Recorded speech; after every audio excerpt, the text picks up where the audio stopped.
This is the beginning of the 45th Keshe Knowledge Seekers Workshop. And today we'll be talking with Mr. Keshe. And today's theme will be peace and how the work of the Keshe Foundation will be carrying on with the theme of peace and what that means for some of what's coming up in 2015 and the future for everyone. Okay, I think without further ado, we'll just move along to Mr. Keshe of Keshe Foundation at the new location of the Spaceship Institute, or at least the new location in Bari, Italy. Hello, Mr. Keshe. Good day to you. As we say, I've heard people saying, as Mr. Keshe says, wherever you are, good morning, good evening. So I hope we start the first session of the new year from SSI in a positive and a correct move.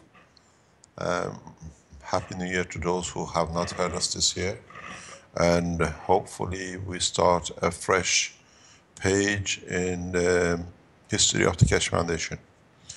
As you know, we are moving ahead with our work in teaching in masses, and we should be able, hopefully by next week or latest the following week, announce all the courses and everything which goes within the teaching of the foundation as part of a university teaching courses.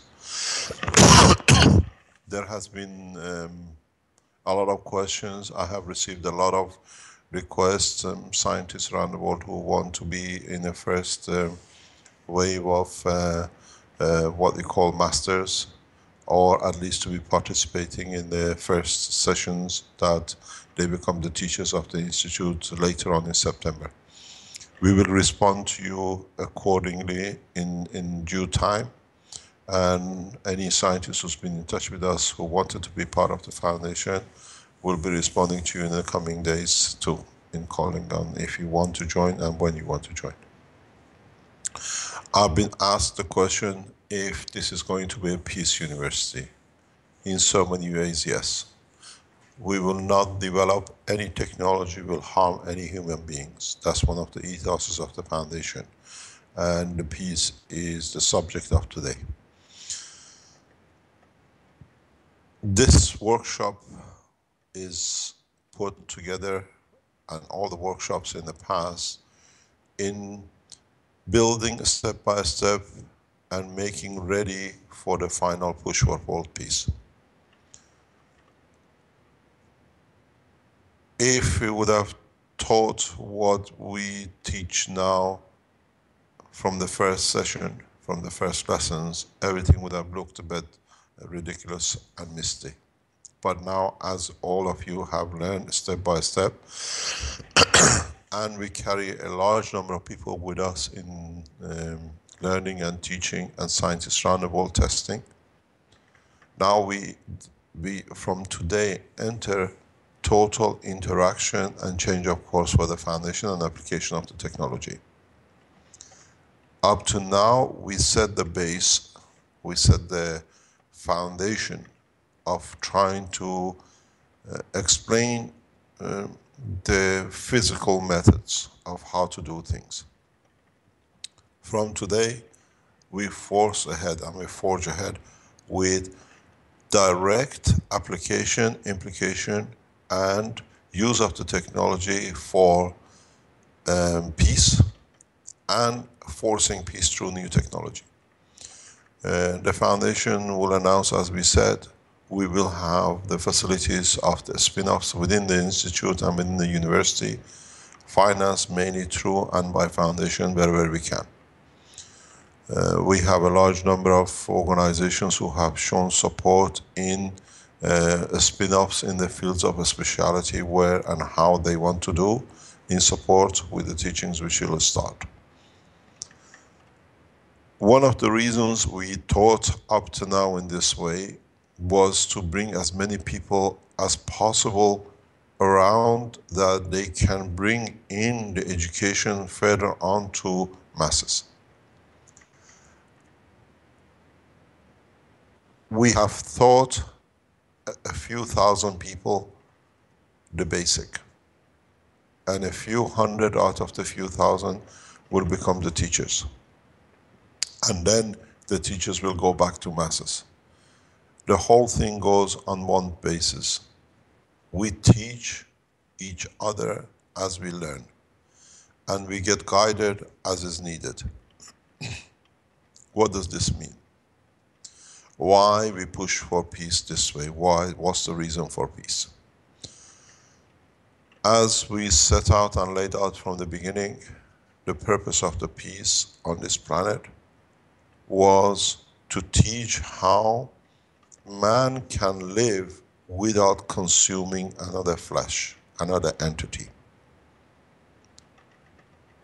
The habit of living on this planet is to eat packages of energy to make it easier to live.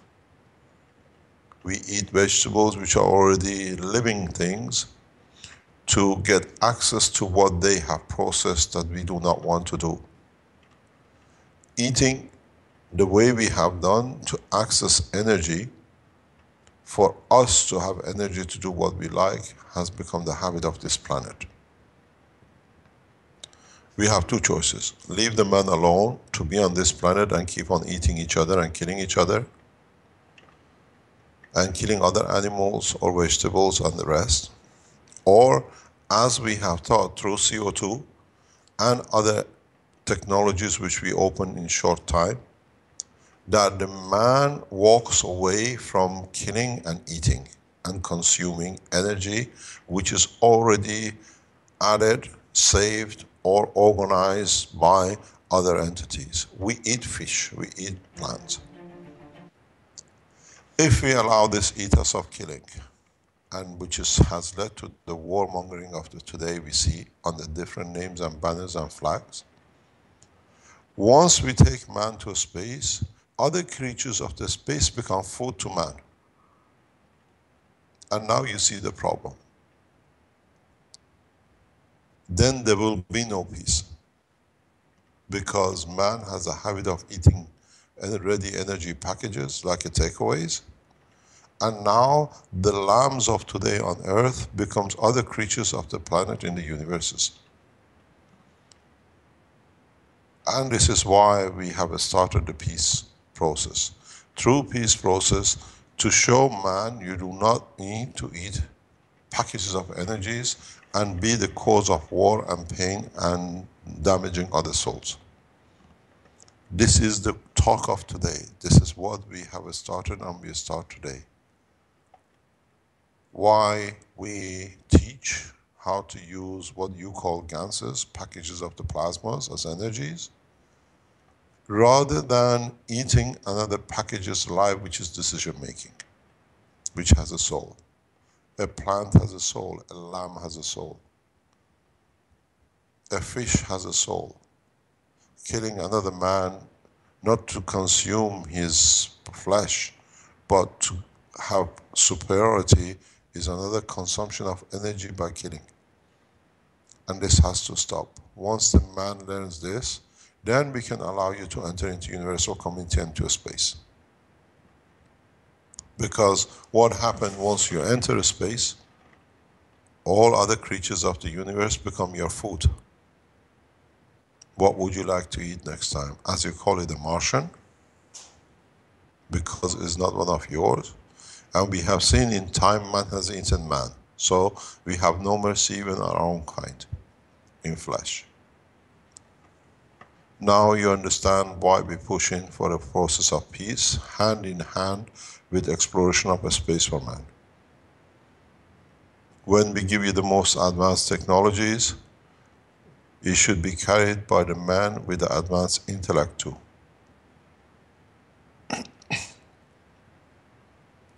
This is the reason why we push and we try to run the science and the ethos of the foundation together.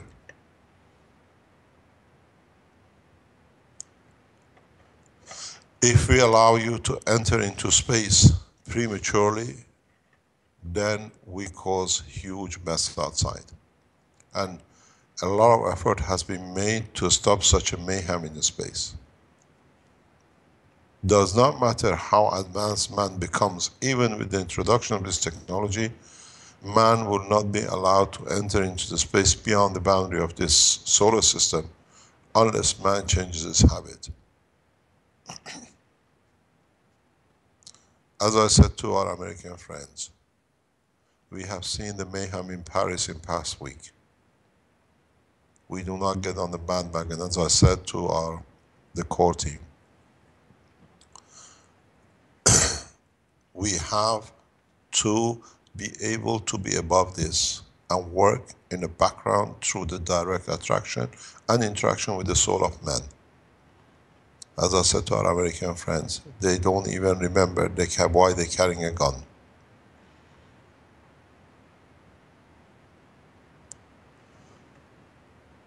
The technology and the knowledge is here, but the man has to be ready to accept it. Why do we see men being killed in their offices? Why see men being killed in shopping centers? Why we see different people, maybe deliberately or what do you call it, set up, are killed to create mayhem on the name of different beliefs? These all have been done under one purpose: to accumulate wealth, wealth which was nothing, and at the same time show the power of who's more powerful.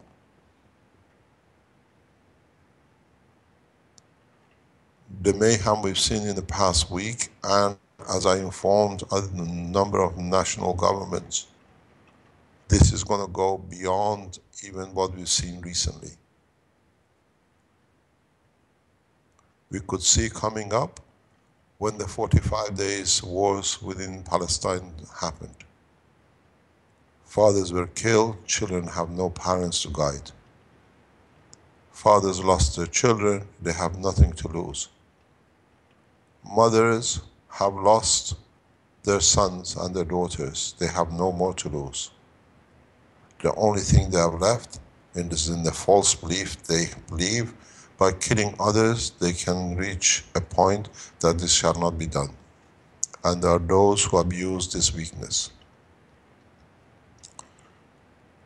What we see in Middle East, a few hundred has become tens of thousands, has come out of the bombing of Palestine. And in response to their sorrow and their loss. There is something which Christianity never understood about Islam. In Christianity, there are focal points. You have Vatican and you have churches. In Islam, people carry their emotions in their heart.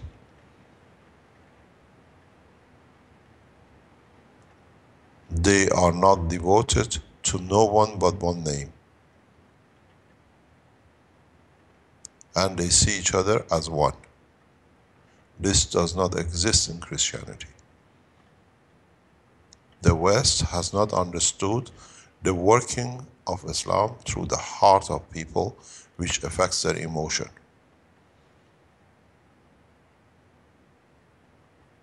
And this is where the mayhem is going to come. This is a time bomb sitting among and within all the nations around the world. People who are devoted to their belief.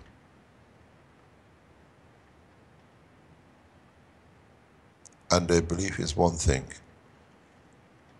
Brotherhood means I carry the pain of another man. In none other religion but Islam such a thing exists. And the West has never understood.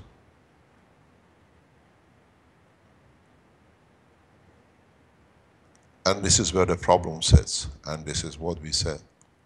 We know we have the technology to reach both sides of the fence, the one who did not understand and the one who understands and uses it wrongly, to bring balance and peace.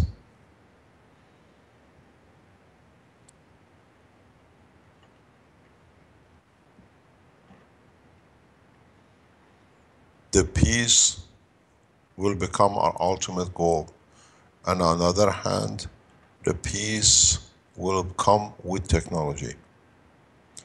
A lot of organizations speak about peace, but it's just what I call a voice box.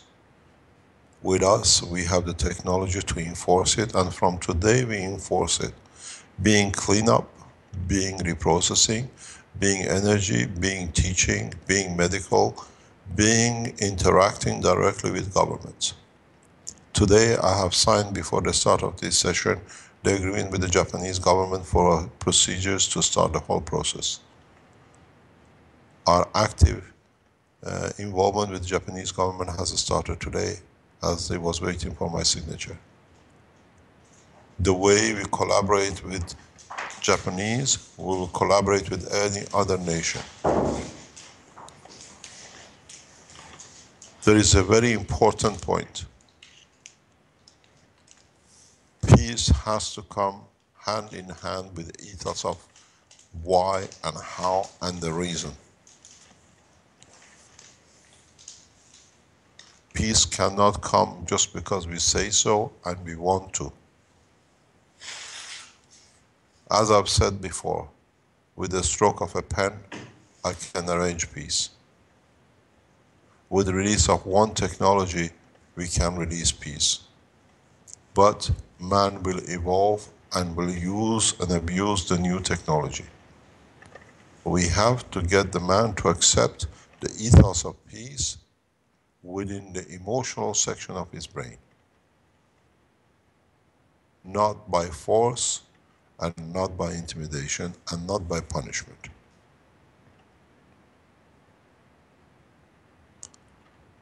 The foundation has the technology to enforce it.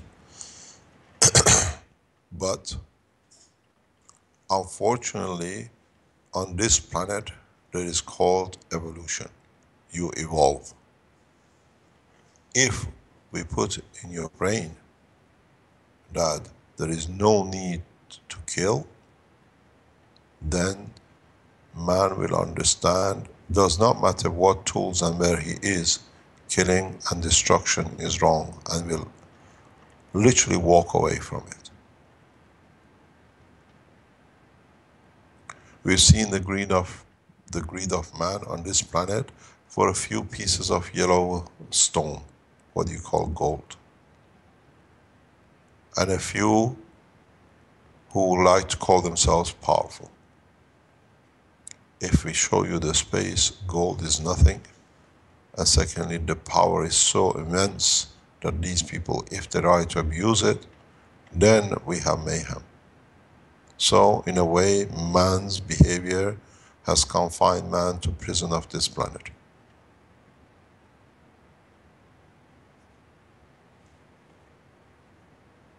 Those who go around and talk about the aliens and all sorts of things, change the name of alien. It's the same as what we call Coulomb's barrier or atmosphere, if you're talking about an atom or the earth condition. We choose the wrong word, aliens or foreigners. It's the same meaning. We choose foreigners because we put the national borders, imaginary line to abuse the others,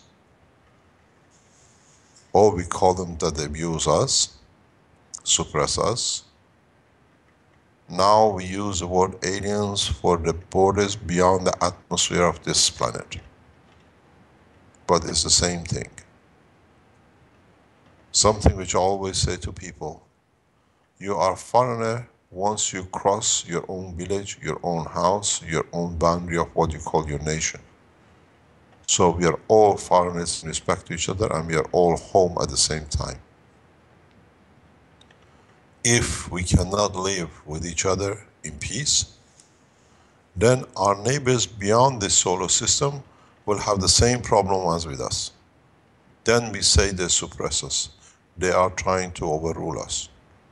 That's why we teach this way, that you become equal and understand. We start radical teaching from today, from this week. You will see how directly we put the technologies on the table. Patents don't exist. There are a number of cases which we ask. We know there are scientists in the background who are sitting and can do the job. You all have been looking for CO2 GANS or copper oxide GANS for energy and other bits. Now I open a new dimension into the whole work. You know that we are selling and we have commercialized the CO2 packages around the world, and it's getting done in China in a mass in the coming weeks. Now, what are the uses application of CO2 beyond what you have applied up to now? We are using part of this technology in the contamination with the Japanese government through different processes. Now we open a new door of application. One of the biggest problems with this planet at the moment is the contamination through the use of fuel, fossil fuel. We see heavy environments over big cities which are what we call contaminated with different kind of pollutions. A new way, a new approach. Add the CO2 as a liquid to the present fuels in your fuel tanks. Let us know the outcome. The procedure is very simple. CO2 will add into the combustion, and you can add the CO2 GANS into the liquid cooling system of the oil too. It will become a nanomaterial in the right places and reduces friction. In the fuel, as it comes out of the exhaust, it becomes part of the absorption of the heavy metals within the fuel. Increases the efficiency and reduces fuel consumption. Cleaning up the cities becomes much more easier. But now is how we're going to collect what comes out as CO2 plus other materials which land on the ground. You have a solid mass. The way the CO2 and we shown copper oxide interacted with the contamination in Japan, now this can be applied further into the industrial applications. One of the things which you have not understood and now we put on the table is what I explained to you before. Do not work in 2 dimensions, work in 1 dimension. Work in matter or work in plasma or work in a GANS or a gas, what they call nanolayers. I had a beautiful talk with Armen last night. I've been telling Armen and Marco and in so many ways to you lot what you never understood, but as Armen is adventurous and what I call a free spirit in this technology, he applied nano-layer coated wires instead of normal wires to CO2 set. And he said, I'm producing so much amino acids, so much fat on the top is unbelievable. So much is getting produced. He has moved to the next step. If you want to see lift in your systems, if you want to see interaction of the plasma within your systems, connect your reactors through nano-coated tubes so the plasma can flow and balance itself. Or you can control the balance of the plasma. We showed this originally at the beginning of these teachings in the lab to the students, but they did not understand, the knowledge seekers. But now, use what you have produced as plasma in the center cores of your star formation, connect the cores together through nano-coated tubes, where the plasma can travel without the loss and does not change into matter state. As we say, good morning. You will achieve flight. This was one of the keys missing in the operation of your reactors.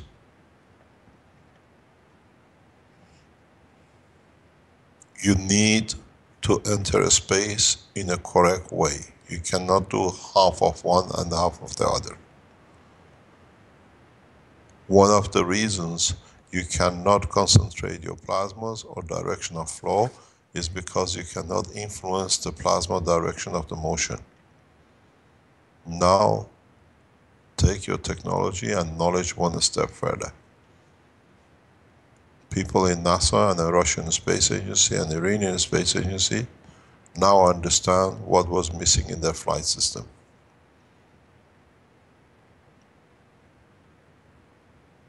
You cannot connect matter into plasma and expect to see a performance of a plasma as the universe does.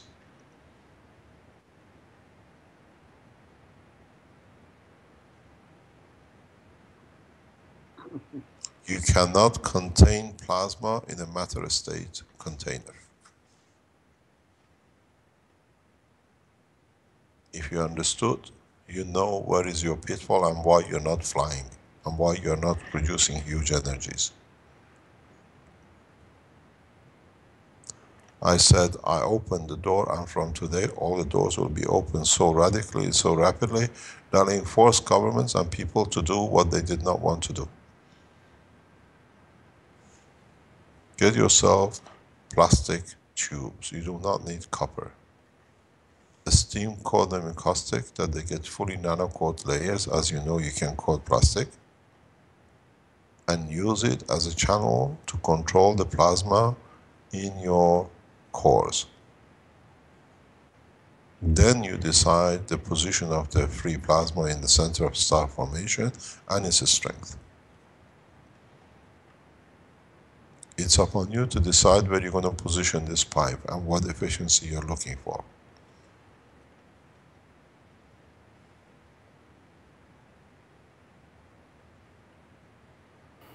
The game has changed. Yes. Would that pipe have to tie into the core of each reactor, or just in the vicinity of the plasma or free plasma of the... Try both, you will see. Okay. I was teaching this in a small version to Sohail and his team in China in the last few days.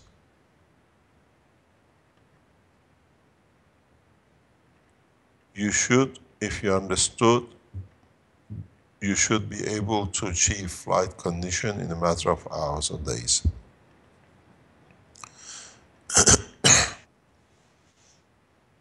This way, you walk away from the motors and rotation of the motors, because the plasma connection internally through your connections will dictate the speed of rotation and position according to where and how you want to control it.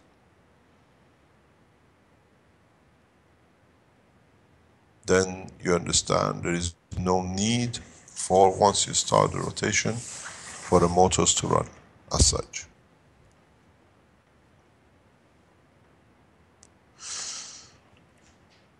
The problem has been we had to start from a base and build up. As I said, we started with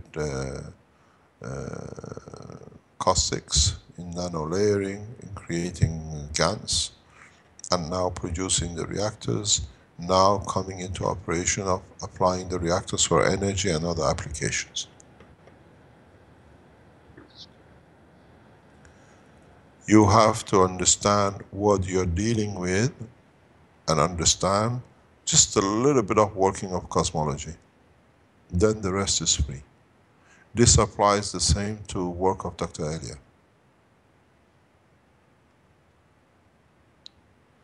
Plasma transfer in the body of the man through the blood is not so important. It's the lining of blood vessels which are nano-coated and allow the transfer.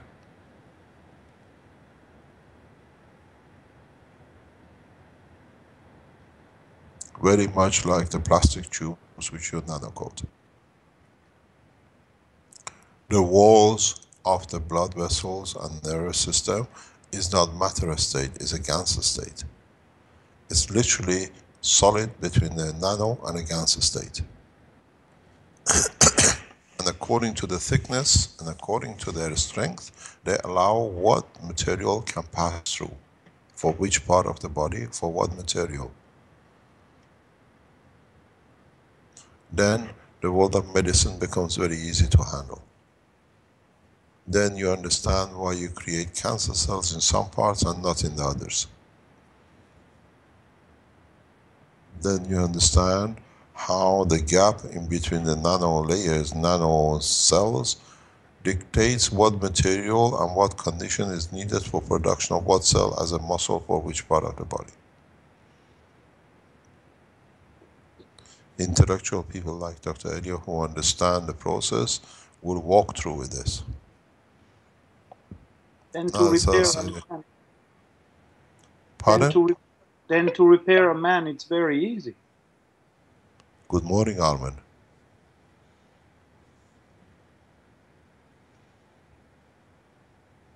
You've done the test yesterday and you've seen you become a creator.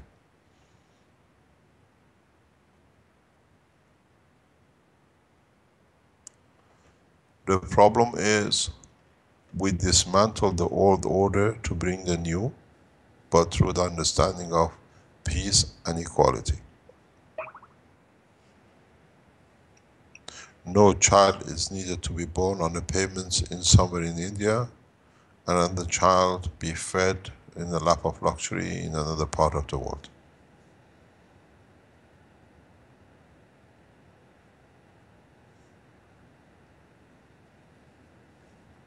The whole process will come that everybody will have access to full technology.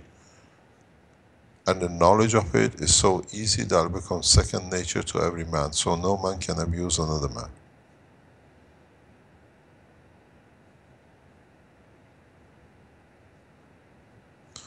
The peace process in reality starts from today. We release knowledge on such a rapid way that will force changes. Start using nano layers, nano coated tubes, and start understanding the process of interaction of the plasmas.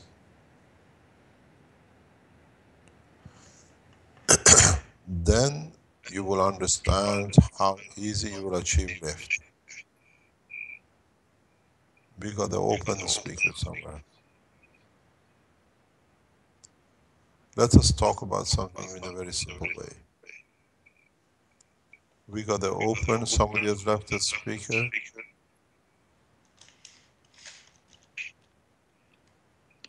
Hello? Are we there? So it's Yes. gonna. Yes, yes. Okay. So now we understand what we got to do and how it's got to be achieved. The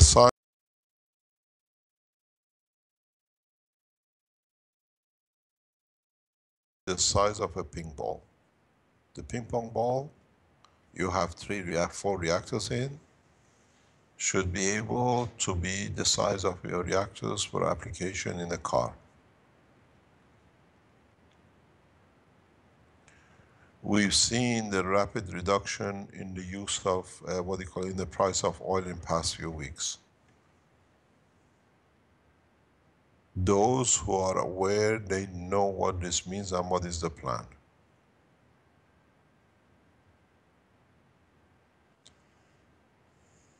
We understand how it's done and why it's done.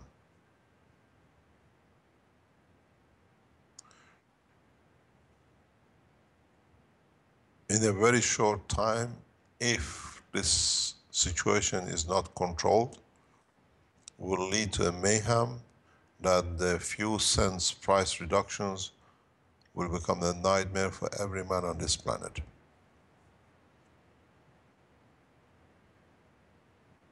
So, you have the CO2 GANS as energy, use it that you're not dependent on the oil. Or mix it and let us know the results. And we see reduction in the air pollution in big cities.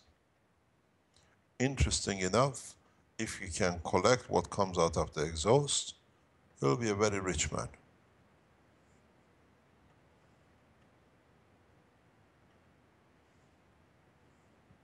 The motor systems, the air combustion system, is one of the easiest way to produce material in conjunction with CO2 GANS or copper oxide or any other gases.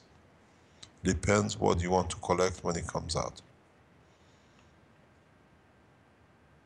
If it's used the right way, you will achieve 70 to 80% reduction in the fuel consumption.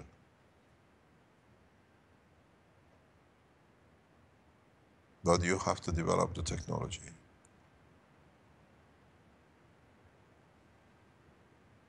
This is one of the jobs of the spin-offs in the institute once we open in the next few weeks. A lot of people have been asking us, what are we going to do with the CO2s we collect? Temporarily use them in your motor cars and let us know. And whatever you save, put back in humanity, not buying a better car and more fancy clothing.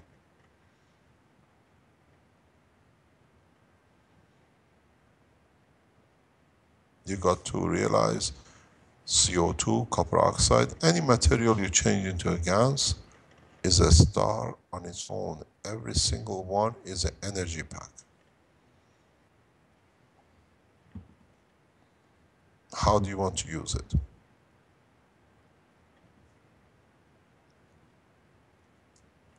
Those of you with a mechanical mind and have access to a spare engine car, try some and let us know.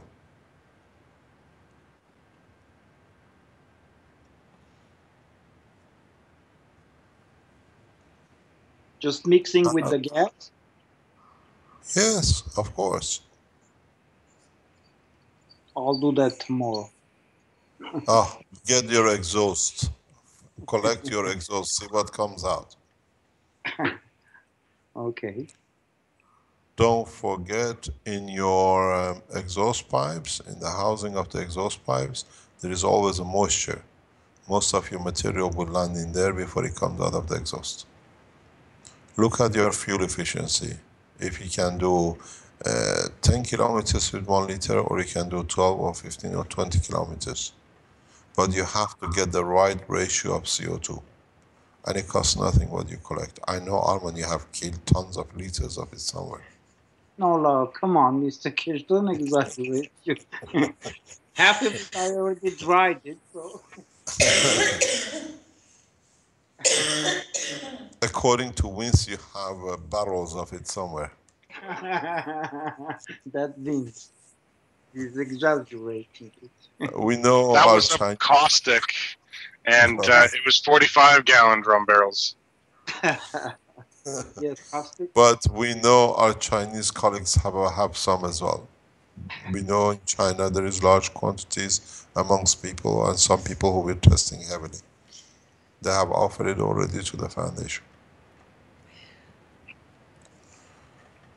You'll find out that the GANS not only stops but links up with the heavy metals to absorb and will land in the exhaust pipe. So it will not go. You have to clean up the exhaust pipe and use these heavy materials, these heavy metals or whatever, that because CO2 is in the GANS state of the CO2 which comes out of the exhaust and is the same, it will link up and becomes part of the matter of the CO2 GANS. So you will not release any more CO2 as such into the environment. It's the same thing as when you put a nano copper coated and a copper plate in the same container. You do not produce as much CO2, but you release all the copper oxide GANS material. CO2, when it's added to the fuel, because it's of the same strength of the CO2 which gets rejected by the exhaust, it becomes part of the energy of this GANS. So you have a stronger, powerful GANS within your structure. And it comes out, so you don't leak any CO2 exhaust out. This needs a very good, what do you call it? No, we know what the study is. We know what the results are. It's tuning. It's a ratio amount tuning. Because the car is always in motion, CO2, it gets mixed within the fuel. It does not sit at the bottom, where copper oxide does.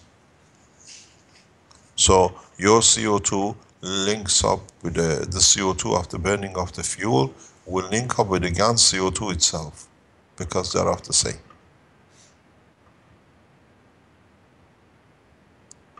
And as you do not put CO2 in air pollution, like in cities like in what you call Beijing, are not there to attach themselves to the other elements to create the smog which you see in the air in the big cities.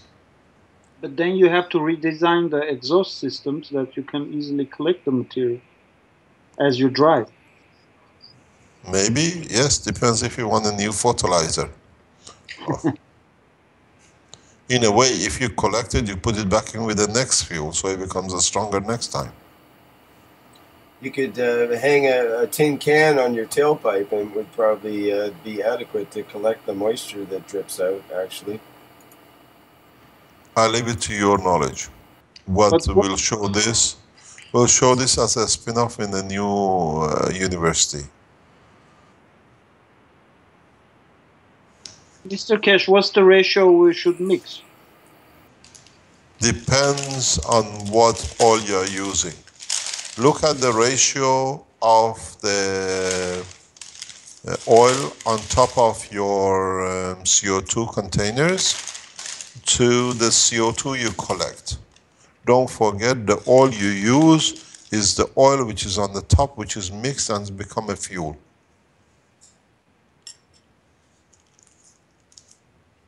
If you understand the process. You created the CO2 GANS, and in the process you created the fat on the top, which that fat is the oil which you are burning in your exhaust. So you are mixing it together. Look at the ratio, it should give you a guideline.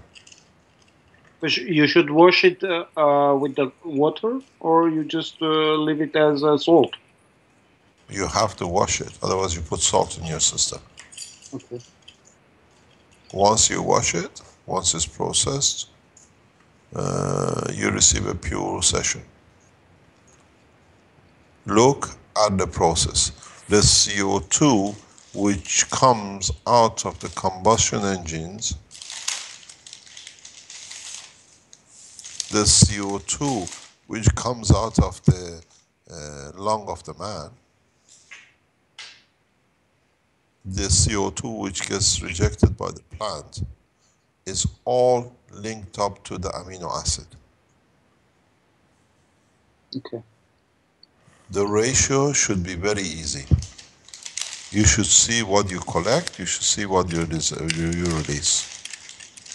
And then if you collect any gold and silver, don't forget the central banks. They need it.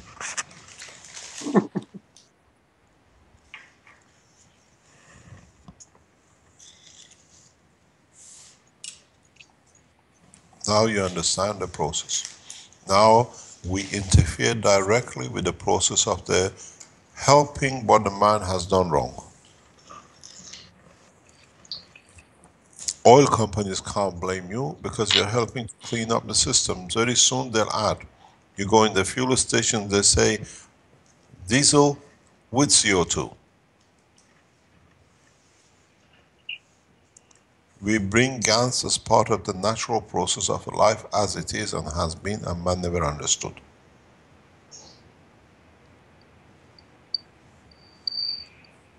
One of the first researchers will do in the new institute is the consumption of the CO2 as a food-based industry.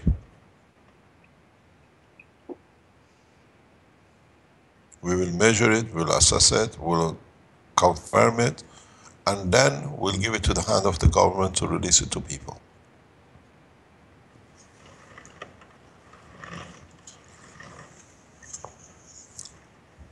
That's the beauty of becoming part of this such a fast way as part of the university. You can do all sorts of research. In the center, or institute, in the university, there is a floor especially for medical applications. We invite all the doctors to come in and test their specialty. It'll be headed by Dr. Elia, as has been there. So we open. There is no operation. You won't see any operating tables. It's just application of the new technology. And we have a very good team of, with Professor Lutzi, which can support the technological development of the medical side. We'll support the same way production of new materials for peaceful application, the same way new systems for energy for different applications. They'll be done by the researchers and not by what I call a single person. The development of the new medical systems will be announced by the Italian Keshe Foundation health section regarding fibromyalgia systems within the next 3 to 4 weeks. These systems will be produced in conjunction with the Italians on the health section and will be monitored through the operation with Dr. Elia as a full observation research. We expect to release something like 200,000 to 300,000 units in the first year. Anybody who's been suffering from fibromyalgia, you can go directly to the research section of the Keshe Foundation, and in conjunction with the doctors, their facilities are made that the price for the systems become low enough to become affordable by most of the people. The units for what we call back injuries will become a standard unit, which will be supplied through the Keshe Foundation Italy on the medical section in the next few weeks.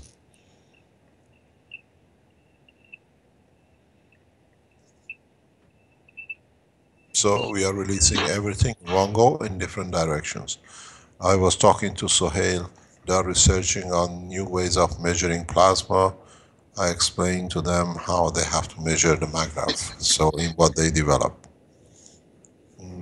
What Sohail is heading as a research in China will become more or less the commercialized side section of the Keshe Foundation with a full support from here, with whatever we develop in the institute and in the university.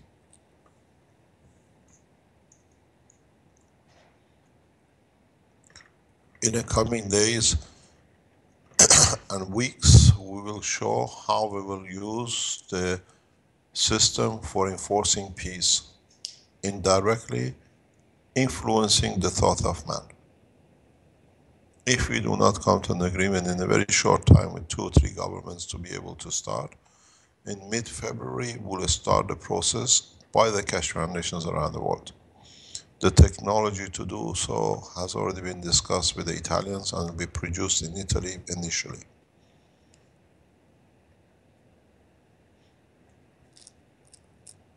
What we call the peace systems will be delivered within weeks from the Keshe Foundation Italy, and then it will be handed over to 2 sections, one in Sohail in China and one here in Italy, where we have a full control of hundreds of these to be around to influence every corner of mentality of the man to forget the war.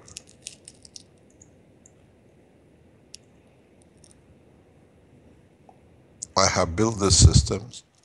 Now the only thing is we are handing it over for commercialization.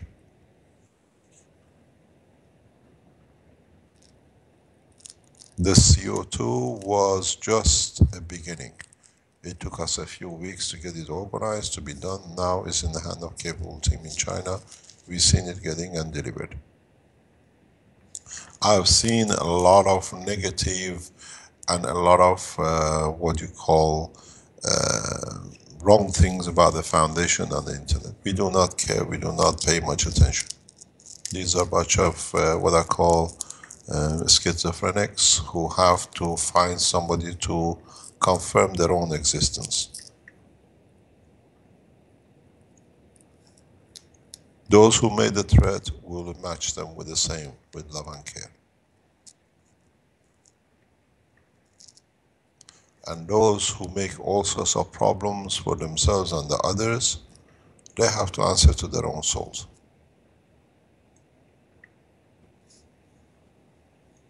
There will be no punishment, only we give you love and care till your own soul changes. And then your behavior changes.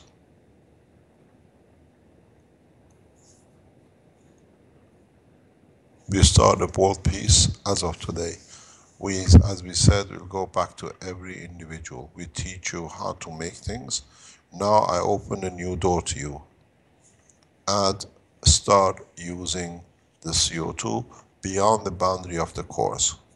Chinese have done with vegetation. Now add it to fuel. Add it to paints. You find out you do not need thermal resistance papers anymore. You do not need to make heat resistance materials to warm your house.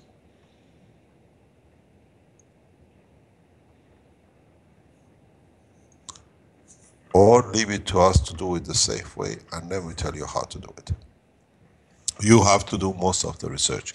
When we say try it, it's not for ordinary people. Those of us scientifically orientated or would like to add to the knowledge of man and then share it with the man and let us know what the results are.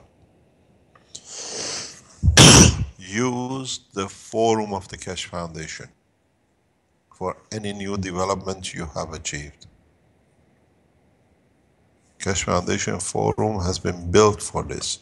We diverted the attention from it because of the attacks which were put on the foundation website and the server. We brought everything to Skypes and into Facebook and live stream to take the pressure off our servers. But if you find anything new, if you're looking for new development, if you want to discuss, instead of doing it in different chat rooms, use the forum of the Keshe Foundation.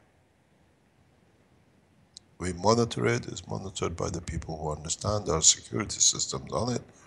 If you do not abuse it, use it as a place of exchange of information and knowledge, the way it used to be.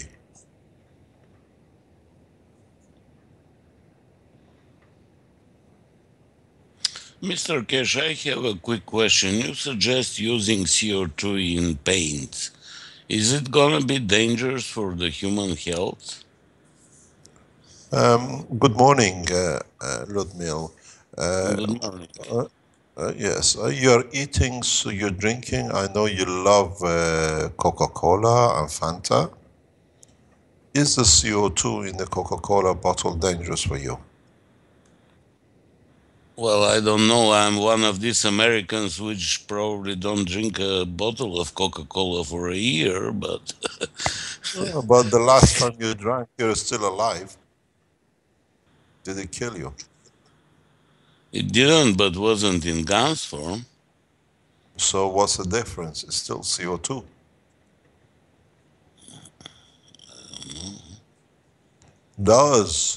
Did, when they produced, as Einstein said, managed, and they got a Nobel Prize for it, made the gas into a solid state, did it kill the people? This is the fear which is put into man for control.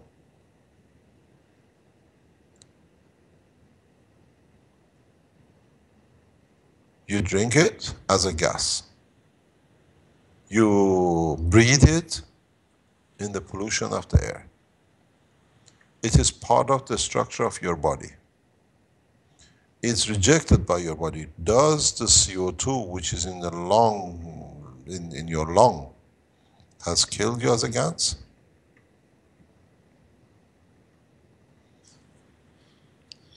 One time, maybe. Oh, it all depends on how you use it and how you drink it. We don't encourage eating it, but we say to the researchers who are working, test it, and then let everybody else know. But it's a simple question. Why should a plasma of a matter which you eat, you breathe, do any harms to you? Unless you're ignorant and you want to use it as a way to confirm your existence by putting fear on the back of other people.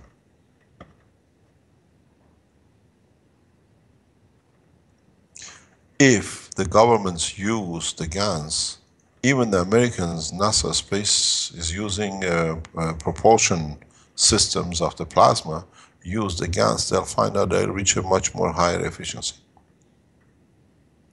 One of the astronauts, most flown astronauts in US, in NASA, is responsible for this plasma propulsion system. He's been given a job because now he can't fly anymore. He's from South America, we know him. And our advice to him is very simple. Use GANS in your plasma. You'll find a very effective way of producing energy.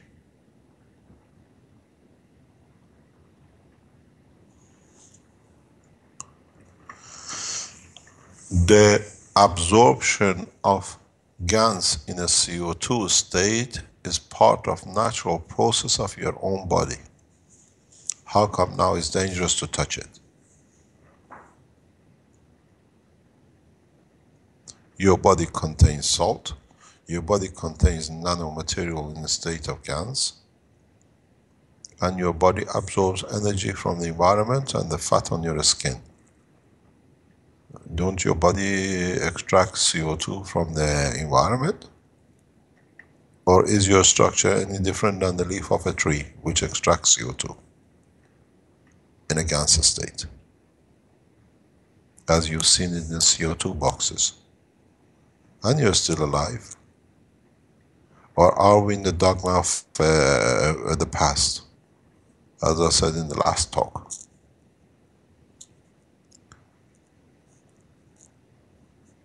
To tell people it's dangerous and then extract it for the use for something else, as was done with uranium. Your body lives, operates and breathes through CO2 extraction and exhaust. How come suddenly it's dangerous?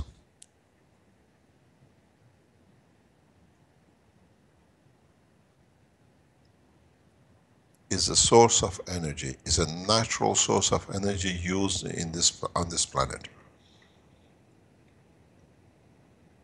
How come suddenly it's dangerous? Unless for those who make these accusations, because this way they confirm their own meager existence, that they exist and they did something. If it is dangerous, stop eating leaves. Stop eating any plants because it's full of it. Without CO2 in the plant, you don't exist.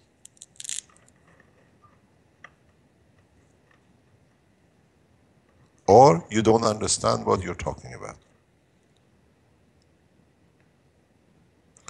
The scientists, the ones who try to protect their position, they tell you that the plants absorb CO2. We have shown it how it absorbs and what it becomes. And it's the same color. So every time you eat a leaf of any kind of herb or plant or whatever, it's already full of GANs of CO2.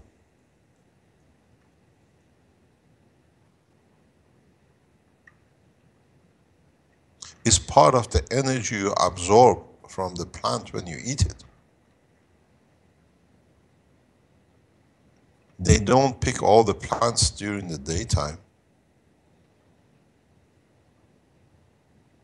And part of the structure that the plant stays green and fresh till you eat it is the structure of the CO2 in it,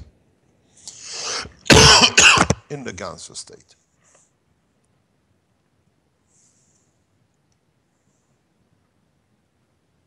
You've been eating it, living it, from the time you were born and inside in the womb of your mother. Now it's become dangerous. Because if you know how to use its property, you do not need to eat the plant. You did not need to eat another animal. You can use its energy directly as it is. This is not new. Go back to my first talks, go back to SSI, what is a spaceship program, years ago on the internet. We said, and it's in my talks, that we use for man what he excels as CO2 to feed him, that his stomach will not bleed. And that's why the man will be source of his own food. Go back into interviews and the presentations I've done over the past 3-4 years. You could not understand at that time when I said it, now you understand.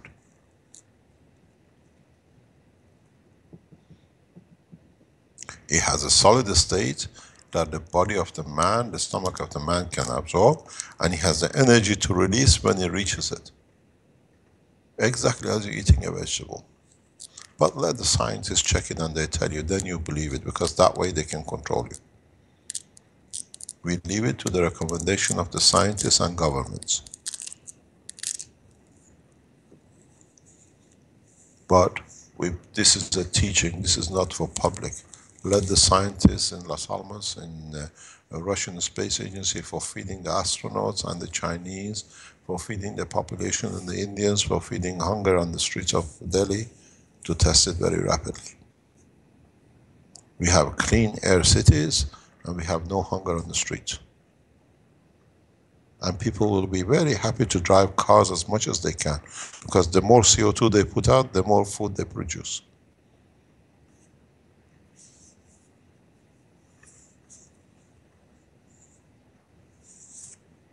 I told you we'll change everything, and the change has started from today. Fundamental change. You had a year of learning. Next week is a year, next month is a year since SSI has been established, on the 15th of February last year. And we start talking and teaching with Rick nearly a year ago this week, or sometime around this time. So we've been teaching for 1 year. Now it's time to harvest the knowledge. Now there are enough human beings to be able to carry the flag of development of a new cycle. If you keep people ignorant, you can abuse them. And this is what it is. And if you educate a lot, then nobody can abuse it. This goes back to a very thing. One of the things which affected me from my childhood is what I go back to where I was brought up and the nation I was brought up as Iran. During the early 60s, 70s, the Shah of Iran came up with one solution. Iran is a peaceful nation. So we did not need to cross any borders. We haven't done for that time nearly 250 years. But we had an army. Every Iranian had to be a national soldier for 2 years of their life, after the age of 18. What do you do when you have a surplus of people just coming for 2 years to sit in camps? The Shah of Iran, with the advice of His Majesty and Her Majesty Farah, and with the advice of the Prime Minister of Iran, they came up with a fantastic solution, what they call the White Revolution, or a peace revolution. And that was, we keep the soldiers for 2 months in the camps to teach them how to use arms, and the ones who are educated as what they call biology, they become doctors. The ones who are educated and at the diploma with maths, they become engineers. And the ones who did culture and literature, they become teachers. And after 2 months, they were trained for another 2 or 3 months. And now the soldiers were put back in the villages where Iran at 1960s, 1970s had 95% illiteracy. 5% of the nation were carrying 95% of illiterates. And within a matter of less than 10 years, the engineers built the schools. The people, students who were in the camp for 2 years, they became teachers and they educated the children freely in the villages. And the ones who did biology became doctors and health people, and they supported the health of the nation. And that was a peace dividend. That was a true peace dividend from a nation who never took arms.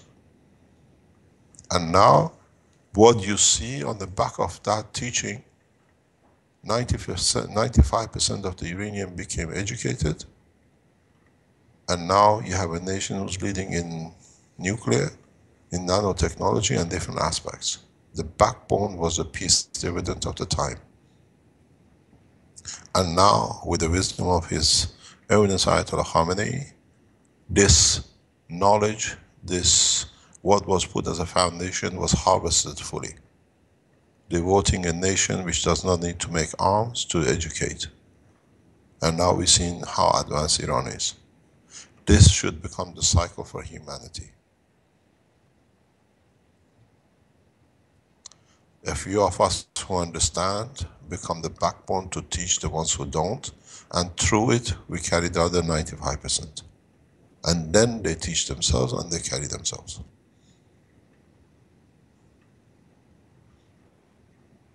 Things don't happen just because we wish. We have to work for it and do it. I put my life on it for past 15 years. Now there is thousands of people around the world. Now we bring you to a university. And then through you, we teach the rest that the man understands does not need to eat another man, another animal.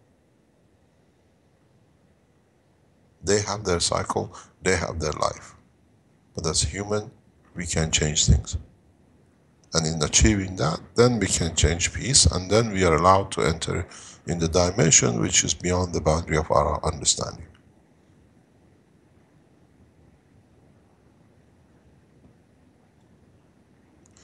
A few soldiers change the nation. A few men will change the humanity.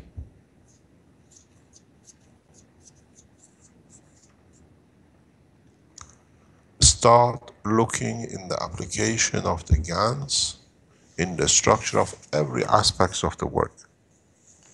Not just for energy. Not just for lift.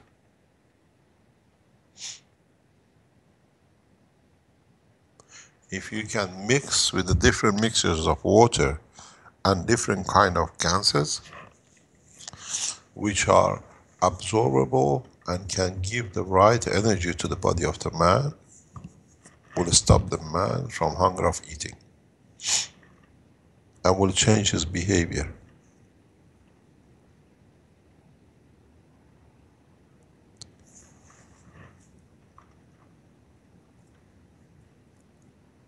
Mr. Keshe, what about the fat on top? The fat on top, you do not produce fat. That's the amino acid which has come together. It has not got a life till it becomes part of adding to another material. You can keep it in the energy level.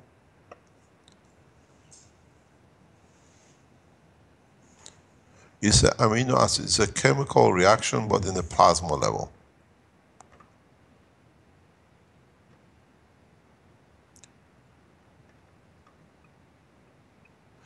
It's the GANs, but in a matter state.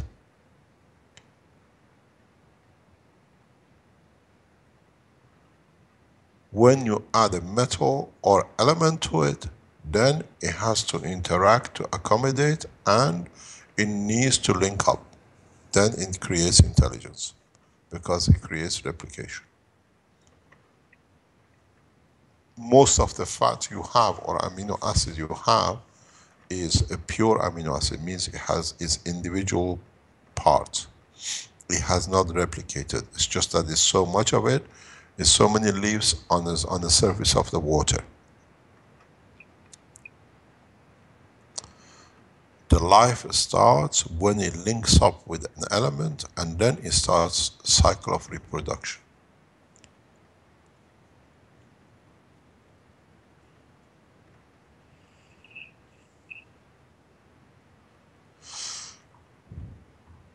In so many ways, even the GANS has a soul, but it sits within its structure. And that's why it does not link up, stays individual. Somebody's running a motor in the background. I've got a question, and my reactor's running in the background here. About Okay. that, the GANS is like its own individual entity, you could say. Now, I'm trying to tie this back into the question of plants and animals, and whether people should be vegetarian or not, and whether we should be eating animals as a species. And now, aren't we eating, if we're eating the GANs, would we not be, or even the fats and so on, would we not be eating created life forms in the same manner? And I'm trying to get to the question of does it matter? No, I Does it understand. matter? It's an ethical really? question. I understand what you're trying to get to. The position is, even a stone, even an atom, has a soul. The soul, it means it has an entity to hold on to its own structure.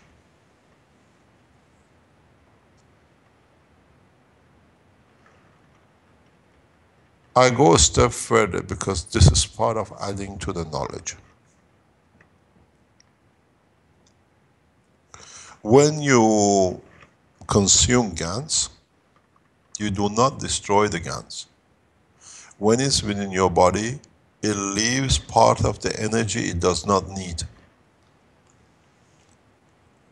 It's very much like the GANS you have in your reactors. You put the GANS, you open the reactor, you get the GANS. The stomach of the man does not have the capability to convert a GANS to a matter state. So what you absorb from it is the energy is prepared and it releases to you. You do not change the integrity of it. The whole process of cycle of life is to absorb energy to be able to convert. It's your body which converts the energy to what it needs. That's why you have limbs.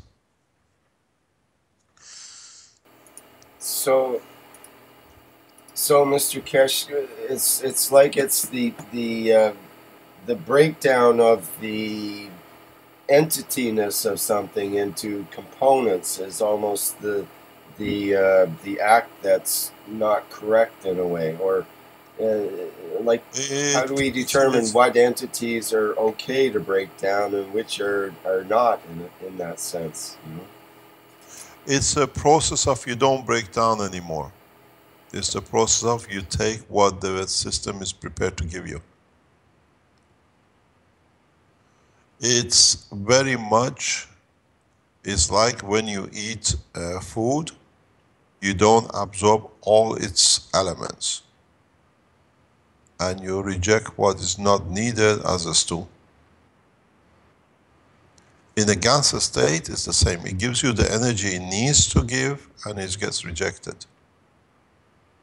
And your body takes different. Don't forget, just because you look at the CO2, they are not all of the same strength. There's a mixture of them.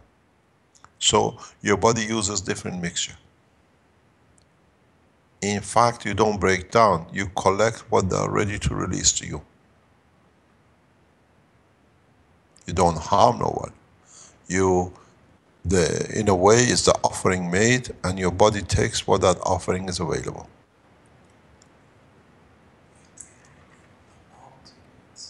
Exactly what Marco says. What's that? Do you want to repeat it? Armen, Marco says you take as much as you need when you need it. This way you end up you still drink and eat. You can make the GANS in the shape of bread or meat to give you what I call visual satisfaction. Then you learn you don't eat another part. You don't eat another animal. Then we can enter into a space with a peace of mind.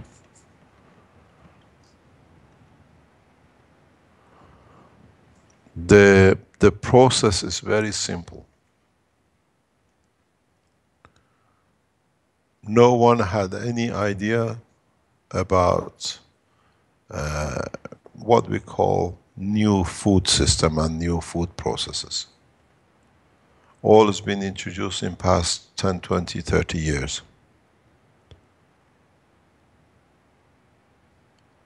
Now we have to learn a new method of producing nourishment without harming something else.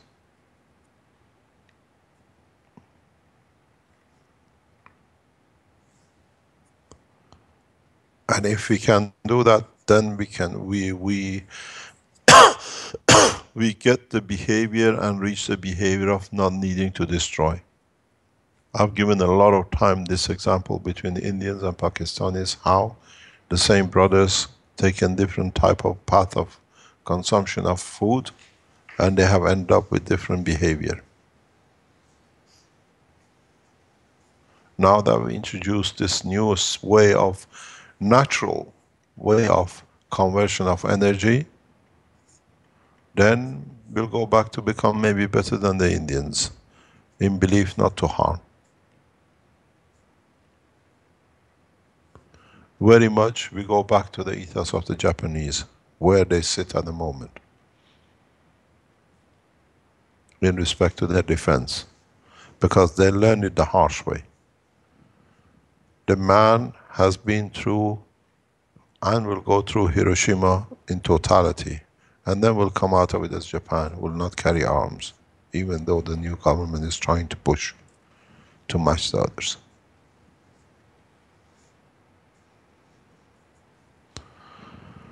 Start testing, developing the GANS, because it's part of your natural process. And give it to the scientists to test it, to measure it. I know new testing tools are getting done by Sohail. He's collaborating with the scientists, which have been introduced to him. I know our Italian colleagues here have all the facilities that they will start a new development of the GANS measurement tools. And then collaboration will come, hopefully, when we go further with what we signed in with the Japanese today. It has to become, and the new institute in Bari will become the center focal point of scientist communication and development. We have some nearly 2,000 rooms to accommodate all the scientists around the world. In every aspect, they can communicate, talk, deliver, come and go, and do what they like to achieve peace and to develop new technologies.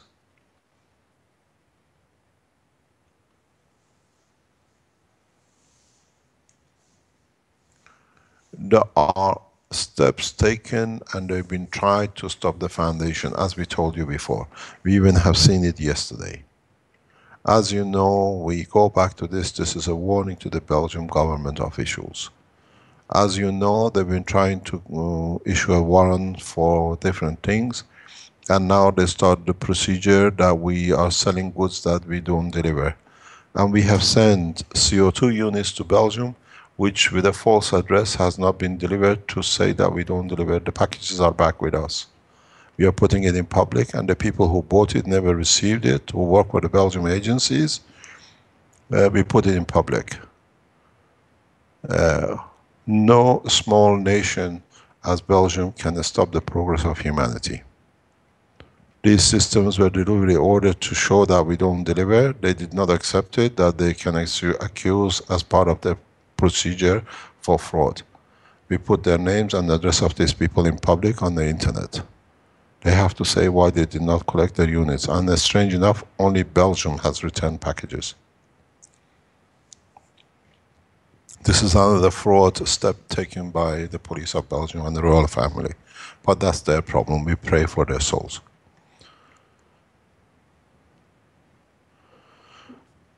A few rogue elements should not change the course of humanity.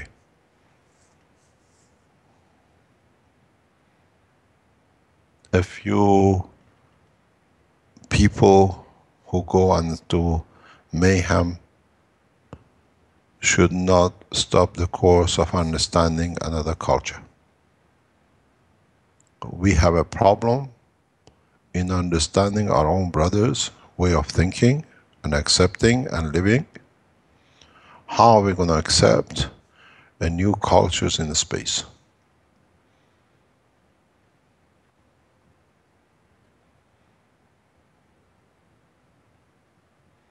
This is the problems of the world leaders. What they have on their hand in Syria and Iraq is nothing compared to what is to come.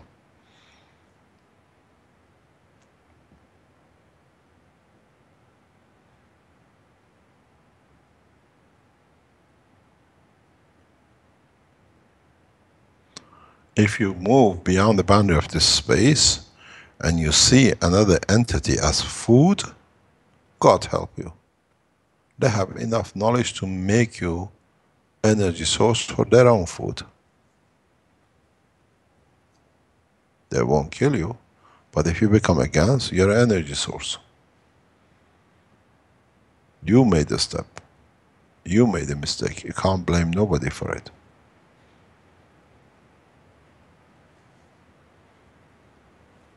So, we start Yes, the better to do it the process. correct way.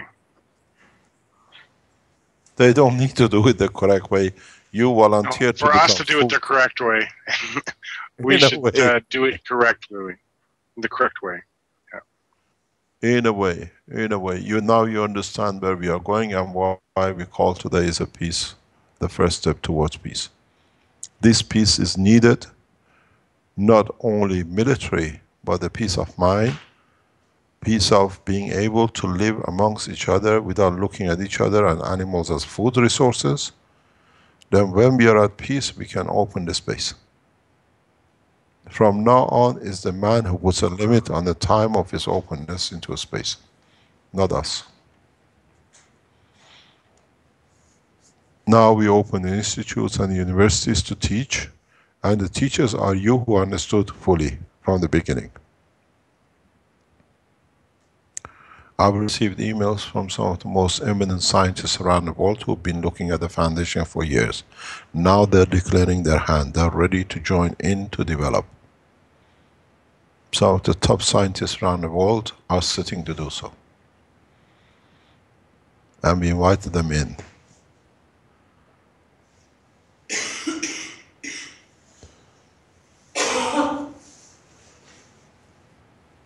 A lot of you know we are in negotiation with the American government in respect to transfer of technology, not the transfer, but teaching of the technology to American scientists at the highest level.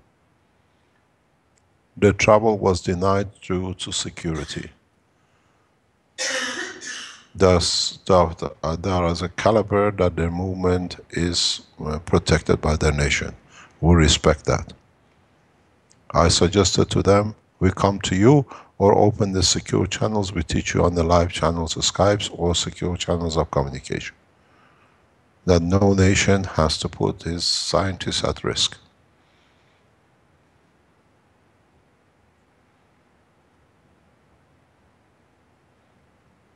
We've done the same with the Iranian government, we've done the same with the Chinese.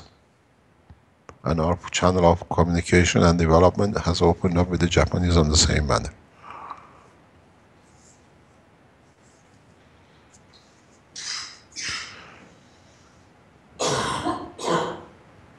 The knowledge seekers who've been here or will be here will not receive the same kind of teaching as the first group has. Because from now on you teach each other. And I become a background. We teach the masters to teach the others.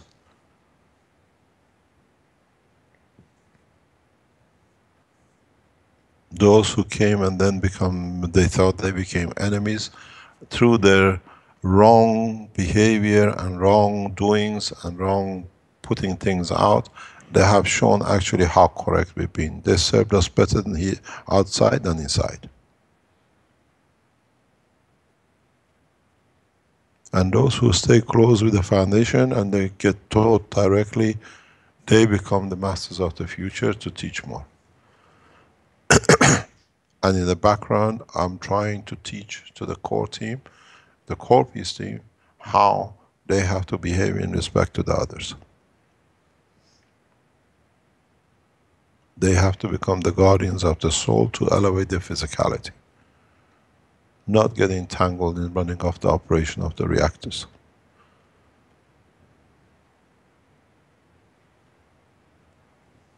Any questions?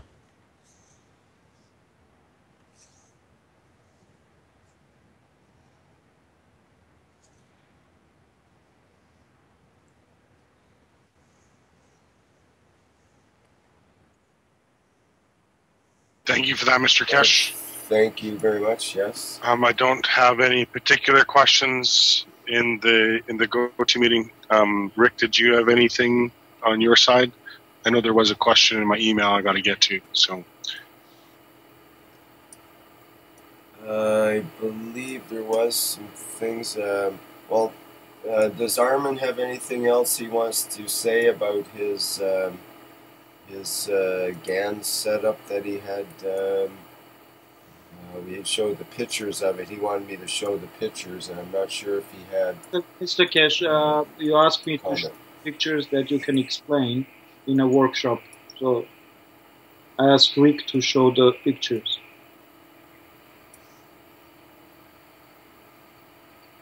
So, like that's one of them that's on right at this moment. Is Mr. Keshe around? Yes, I'm listening and I'm looking.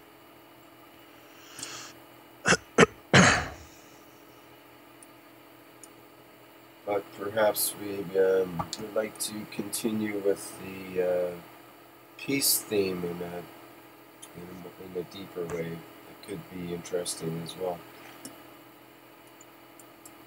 I see a lot of comments. It says, be a peaceful GANS eater. Yeah, and they want the GANS smoothies and the rest. You will make all these things. You don't need to be afraid of it. In time, you will develop your own things of doing.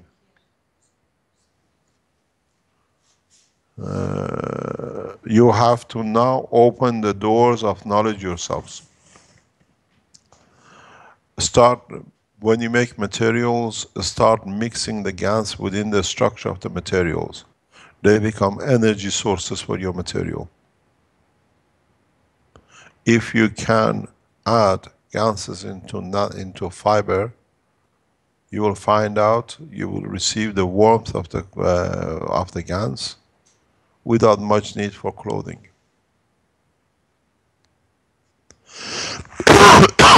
Start mixing the GANS materials into the structure of the buildings. It's a new world, it's a new way. And if you can, the way Armen does, dry it and mix it and gel it back together in so many ways, you have new superconductors you could not even imagine at room temperature. Armen, can you show us the tube you were showing me yesterday of the CO2 you have? Yes, 1 minute, Mr. Keshe.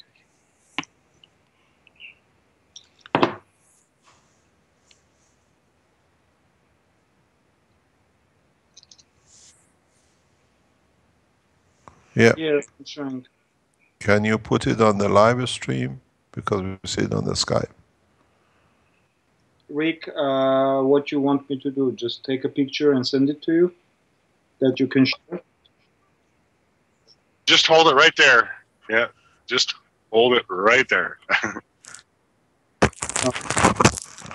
Don't move it. Remember how Mr. Keshe was talking about holding a watermelon for a week? You got to do that, okay? Okay, hold on for a week. I'll miss my. Here I will change the. Oh. No. Yeah, it should be coming through the live stream. Can you shake it? They can see the powder?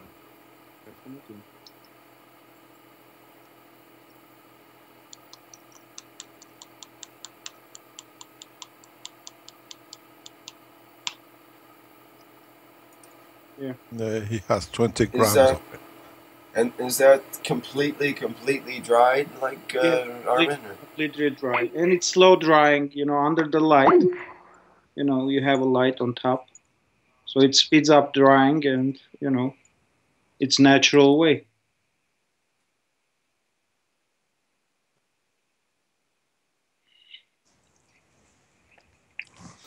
Now you can mix it the way you want. Okay. You can use it How, as a... will it mix with alcohol at that point? That would be a question. That's something that I'd like to try, because then Why? the alcohol like strong would mix. No, because the alcohol would mix with gasoline in a better way than water would. Water would not mix with the gasoline, where alcohol will. Try it. We tried the GANs with all sorts of things, but it never dissolved. But you can paste it, use as a paste. But the idea you brought up with alcohol is interesting. What if there was a GANS-based alcohol? GANS beer. Don't tell that to I Luke. think you get drunk very fast. Right. Well, that's the thing. You would maybe it would be beneficial in that it wouldn't be as harmful because it would give you the effects with a much smaller amount or something. Of course, people want to you start indulge running even like more a that way. rabbit and then you...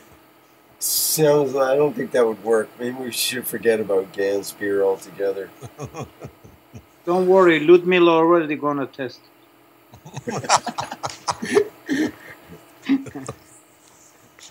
He was dreaming whiskey GANs. Whiskey. Well, if you have beer and pretzels, and you happen to be working with GANs at the time and licking your fingers, well, who knows what could happen.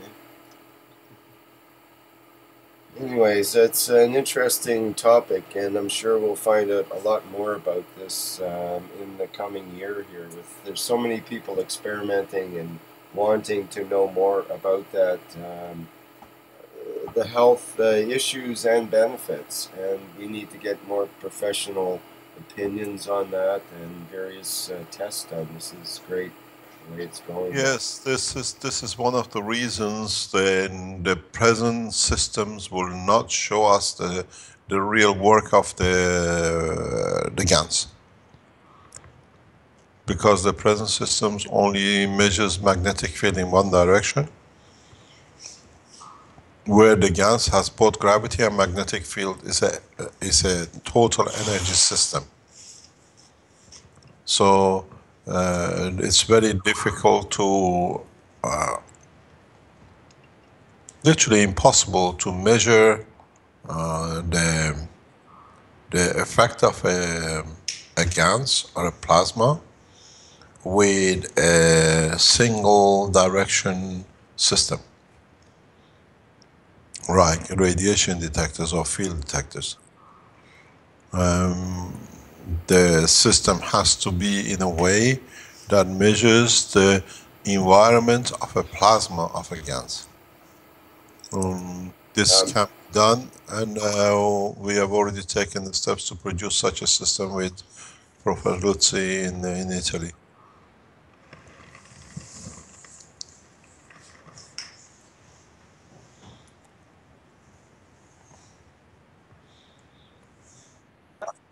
About a question about that, Mr. Keshe.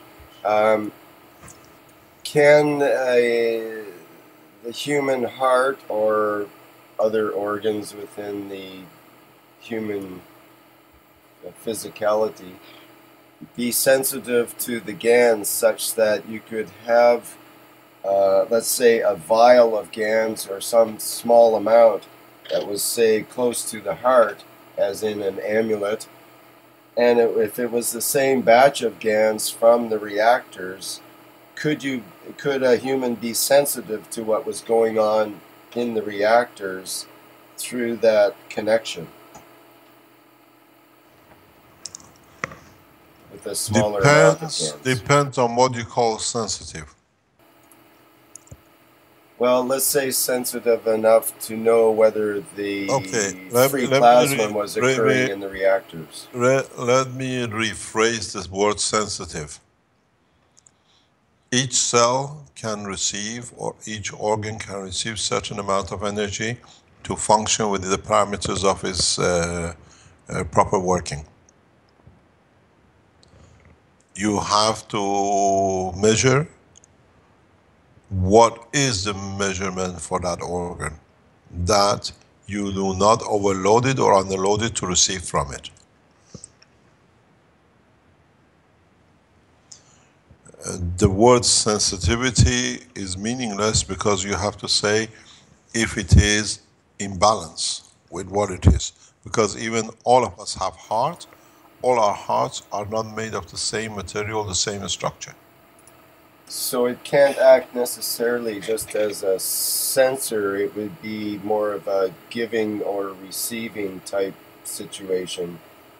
There would always be some sort of balance trying to be obtained, so it would be hard to act as a simple sensor in the situation, like impartial sensor, or something that's, doesn't have You see, a we lot did not, attached to it.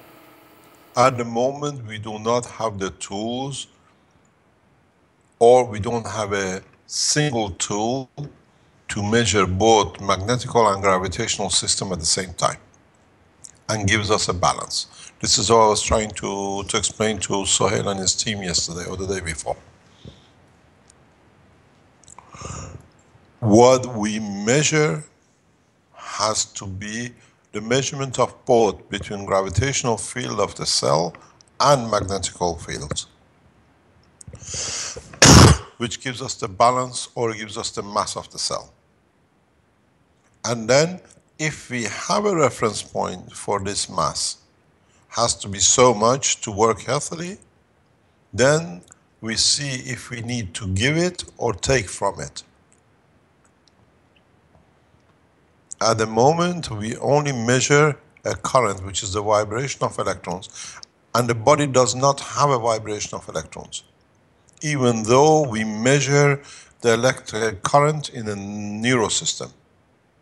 We only measure in a neurosystem with the present systems we have what energy is converted or has become equal to the strength of the motion of an electron. We are now measuring the flow of a plasma current within this nerve system. So we need new systems to develop.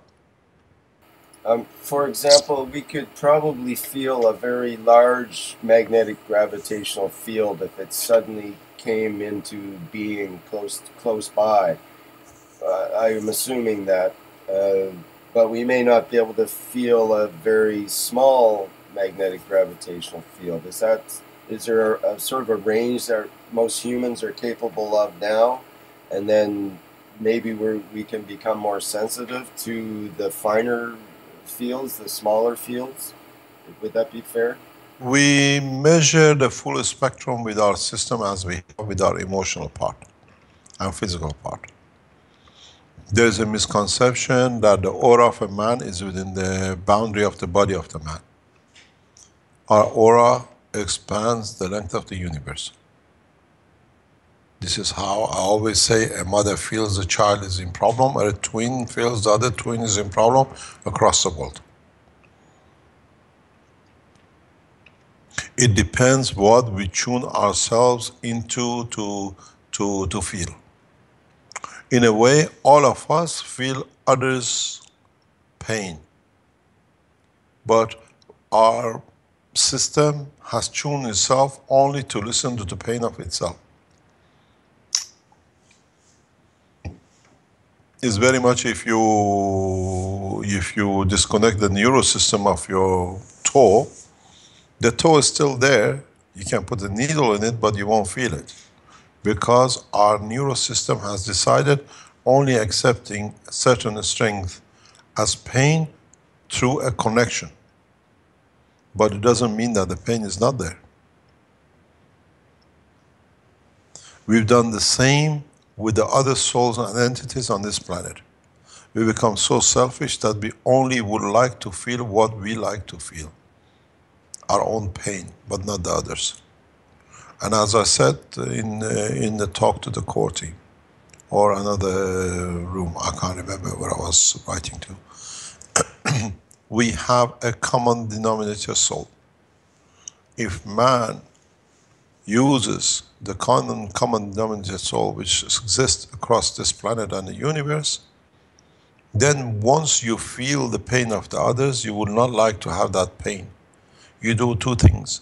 When somebody steps on your toe, you move your toe, or you ask the guy to move that you don't carry the pain. And if you step on somebody's toe that it hurts them, you say, I'm sorry, and you move your foot. We have a full spectrum to receive the full, what I call, maggraph strength of the universe. It's us who has tuned to a certain length, which just limits us to ourselves and our own physicality. But if we want, and we have established, we allowed a line of connection, we feel the pain, the need, the love of our children, our parents, even if they are thousands of kilometers away. It'll be strange, but in reality, in time, the twins, which one is here and one goes to the other side of the galaxy or the universe, will still feel each other's pain. It's not limited to this planet. It's not that if one twin brother is in pain in galaxy Zeus, will not be felt by the brother who's left behind on Earth. It'll be instantaneous. It'll be the same as that is one is in one side of the Earth and the other one on the other side. We have chosen to ignore the pain of the others because it suits us to live and do what we like. So we can detect and measure and be aware of the existence of the smallest entity near to us. It's just us who has to become clear with ourselves.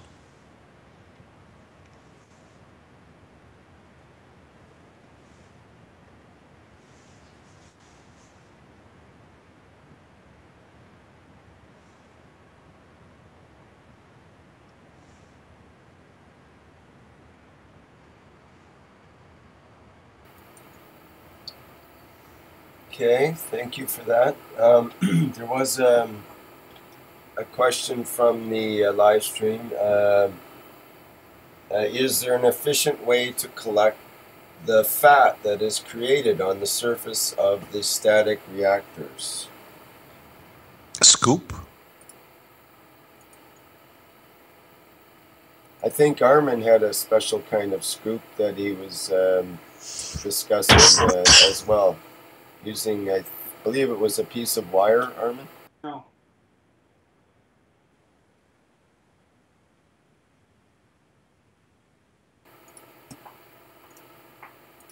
Could you elaborate a little?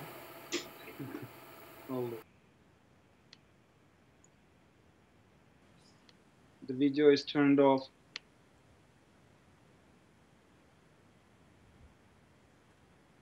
Are you showing us something, Armen? I'm trying, but it says video is turned off. So somebody has to turn it off, the video.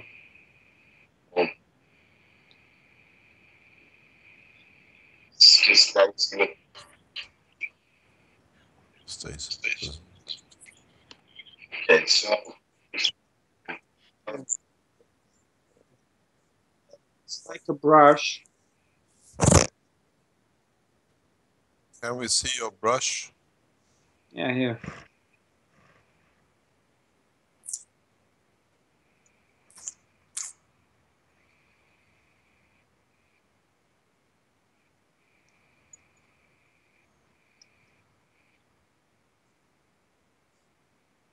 It's not GANS, it's a protein brush. It's a toothpick. It's a turkey brush. Turkey brush. It's not nice, it's a plastic. When you just move it, it collects on top of it. And you can dip it in a but container. What about if you put it in a caustic? Or steam it in a caustic? It'll become nano-coated. Okay. And would then collect... My caustic is finished, Mr. Keshe, and the package is not arrived yet. So I have a shortage for that. Just walk to the supermarket, they sell it. No, they don't. The one that I am ordering, it's a very nice, pure one. So. Okay, no problem. But in the coming time, I'll show you how to make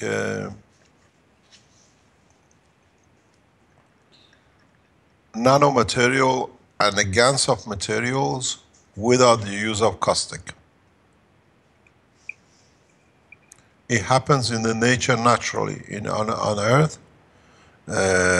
materials are nano-sized and GANs are produced of them without any caustic. We don't see bath of caustics everywhere on this planet. The process is done in a very natural way, and in the coming time I'll show you how it's done and how you do it. Okay, thank you for that.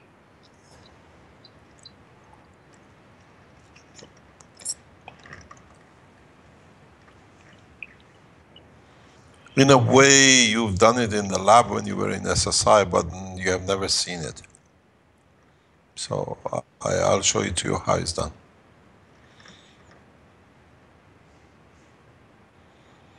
Okay, that will be nice. Any other question?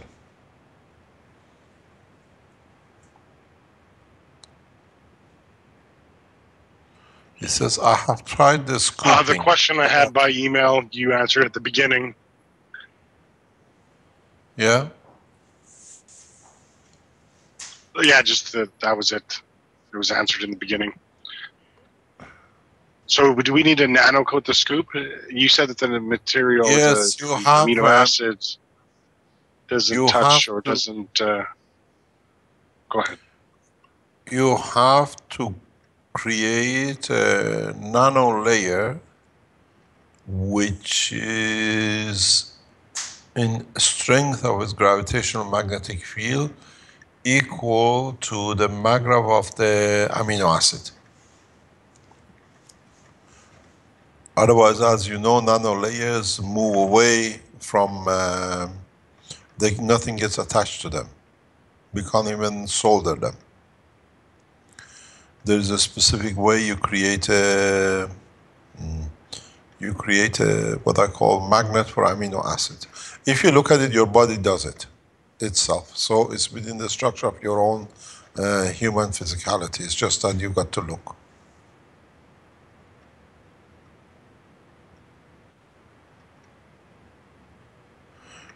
He says, why later, Mr. Keshe? Isn't it better if we can progress faster?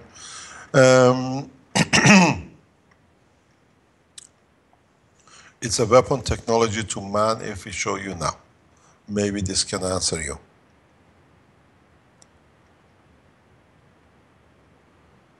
There are certain technologies which are so basic that can be used or abused very fast by those who are in that state of mind. We see them operating around the world and we see them how they abuse it.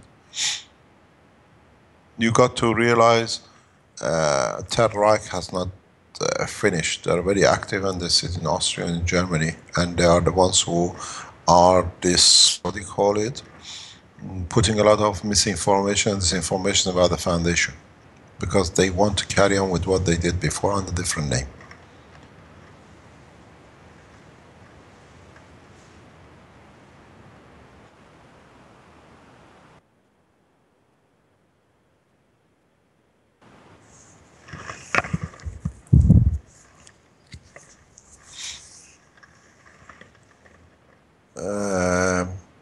The craziness has not stopped unless we change the total structure of the brain of the man in totality, in a way of thinking.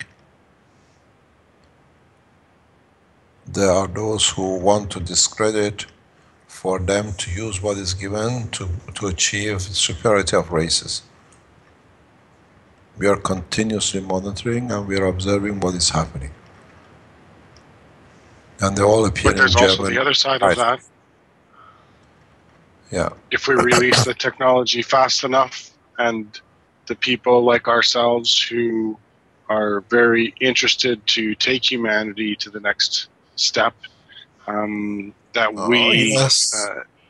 we do it faster than they can ever imagine. But the thing is, there are a few thousand people who have started understanding the technology and its application. And there are a few who are very close to understanding part of the principle. And at the same time, there are those who are doing a lot of work, but they are too shy and scared of being known that what they are doing.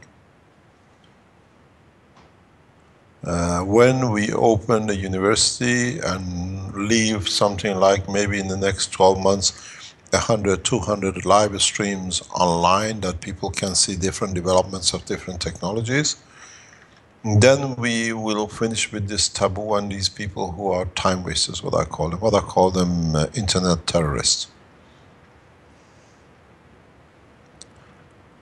So we have to be open. Now we have the opportunity to do. The opening of the university, we are moving hopefully the laboratories of the foundation to the new location in the first week of February. We have to relocate all ourselves, and once we reach and start, we'll ask whoever wants to come in to come in. You have to be able to support yourself financially, and at the same time be able to pay, that we can pay for the facilities of using the university. Till the time comes when the commercialization supports the research and teaching.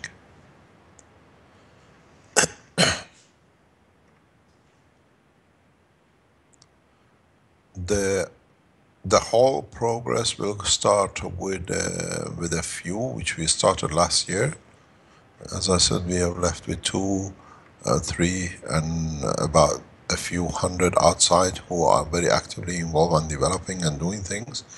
But from next week or so, next 2 weeks, we need to put a structure within the structure, which means we need people, even you don't need to be in Italy. We have a lot of literatures translated in all languages around the world. Books are translated. We need people who can put the books together to make it available for different languages. I know I've seen, we know book number 1 in Spanish is completed by Jorge, who used to be a knowledge seeker here before. We haven't had time to put that into pictures and what you call print. Portuguese have done so. Italians are doing all the paperwork and all the books. Chinese, 3 books is fully translated. They need to be going into publishing. We know book number 1 has been done by the university. We signed agreements with them. The other 2 goes back into the Keshe Foundation China to organize the printing and publication of it for the foundation. And Mr. Chu has done a lot of work in China. He has to head the Keshe Foundation China, and he's been the original team of the Keshe Foundation. I have a lot of respect for him to organize the commercial side, which sits with Sohail, to start teaching in China. The Indian Keshe Foundation has to do the same. We are working with the Brazilians and we are working with the Russians and Keshe Foundation in different ways. But the literature has to move away from English into every nationality, that doesn't become the barrier. The same thing will go with we go back onto what we've done before. Once the knowledge seekers in the master level start in March or April, whenever we can facilitate them in, they have to carry on teaching in their language into their nations every day, every week. This is the only way we grow very rapidly, and we bring the science in the hand of every man. One of the first things which is our priority is the use of CO2 as food, as one of the first spin-offs. It's very easy. We can, within weeks and months, using especially like organizations around the world specialized in evaluation of the food as an energy and its safety, will immediately release the technology.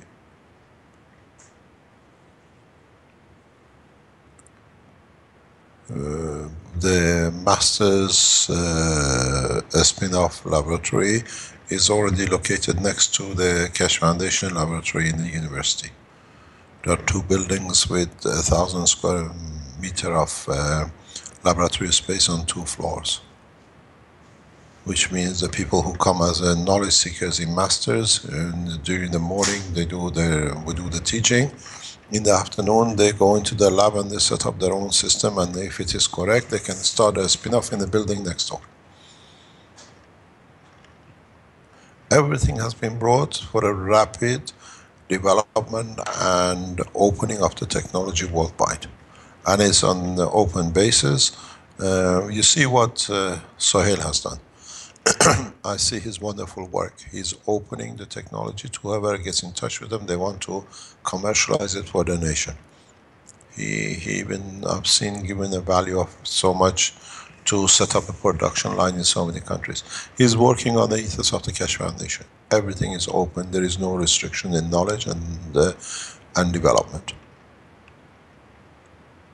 We become a new breed. No fear of spreading knowledge because there's so many of us that we can add to it.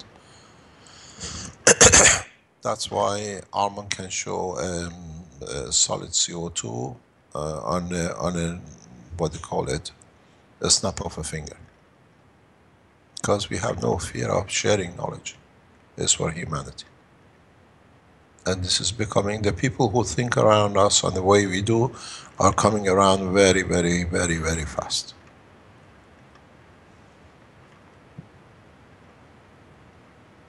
As I said, the biggest problem for the foundation is a few with the titles of P,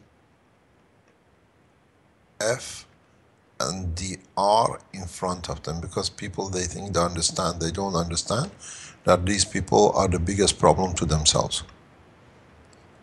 Professors and doctors are the biggest enemy of their own life. They don't agree with it, but once they go sick, they come to the foundation asking for help. I have to tell you something, I think it's a very good news. As you know, we have found a full solution for side effects of chemotherapy.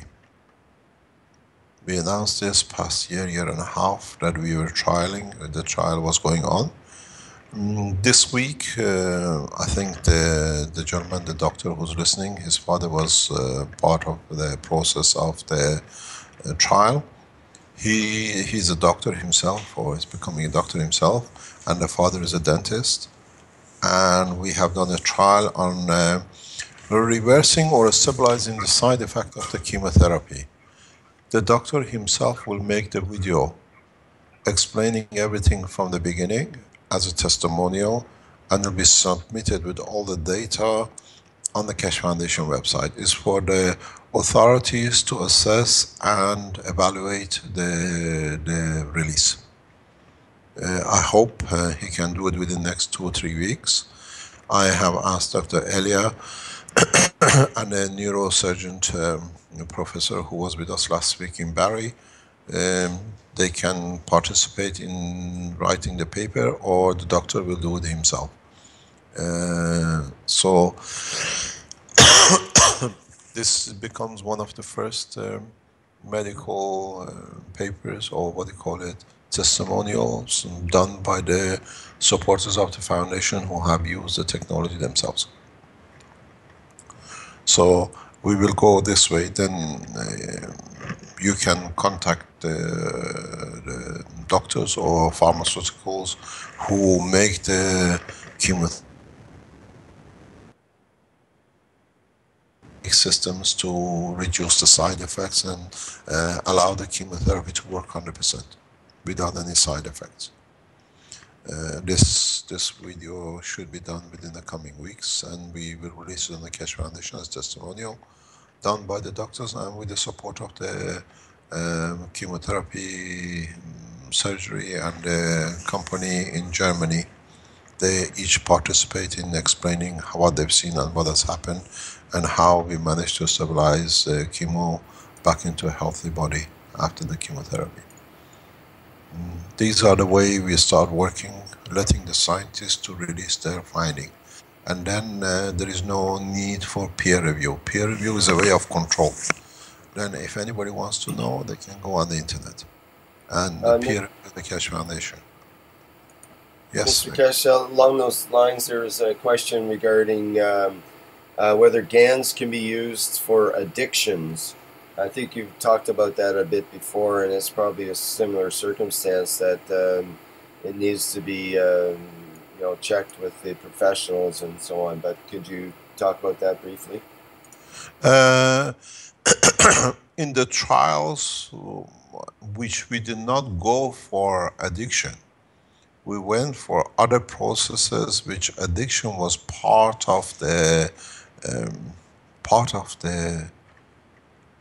I cannot say. Let me explain to you what has happened in the cases we've seen.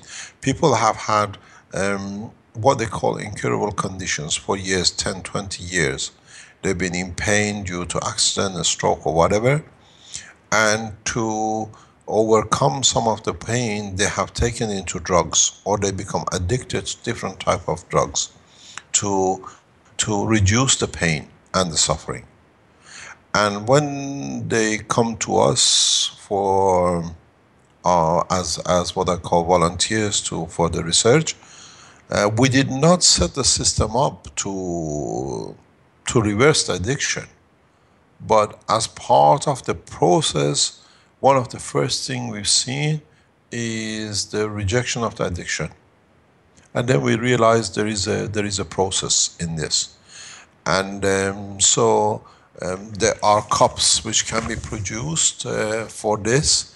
There are people who are conditioned to the addiction of different kind of drugs and alcohol, and it's very much on trial basis. It needs a much more research, but we've seen, yes, you can reduce. In 2 or 3 cases we've seen within a week, people can't even touch cocaine. They go sick, they can't even touch a cigarette which they've been smoking. They take coke as part of reducing the pain. They take weed to reduce their physical pain, which is done by a lot of people who are use soft drugs for masking the pain. And in cases we know that people can't even touch a cigarette, it makes them sick. This is part of the job, which goes back to the work of Dr. Elia once we opened the health section of the foundation in the university. What the plan is overall is that at least, this is what we discussed when I was talking to the university people. In the first year, we teach everything to the first year students. You come in, you want to be specialized in the medical side, but as in the space, you are part of the teaching of the space technology. We teach you everything. You have to learn from material to medical to energy to plasma control, and then you specialize on. I made this mistake when the knowledge seekers came here. I assumed that they did understood because they came here and I thought they read the books and they understood. But we realized we teach everything, especially to the youngsters. Then they might change or they might see connection in different sides. The way at the moment the teaching program is that we teach every day from 10 to 1 and 5 days a week, and each day is allocated to one subject. Energy, medical, or whatever. So in the course of the first year, you get educated every day in one subject on a specific day. For example, Mondays will be for the medical and Tuesdays for energy. So then you see how you can connect and how you can relate the new technology in developing different things. And part of this, to me, energy and energy consumption in the body and the lack of energy in the body leads to addictions, acceptance of release of pain, which leads to addiction to different materials, or even the body itself produces materials, which is the same as drugs, to mask the pain. We see this a lot in fibromyalgia. So addiction is not just to drugs, addiction is to the working of the body itself in producing materials to mask pains and other things. a lot of addiction in the body shows itself later on when the balance of the addiction changes into cancer cells. Part of the addiction we've seen the process, which is masked, is when you see cancer in one organ and then you see in other organ, they call it the secondary, as I explained before, is already started altogether. But the body uses masking of like drugs, not to show it in certain organs till it reaches a saturation point and then we see it. So when we see, for example, cancer in the stomach, if we do a specific test, we already see the existence of this in liver and in limbs. But what the doctors say is that now the cancer has spread. The cancer never spread, it was there from the beginning.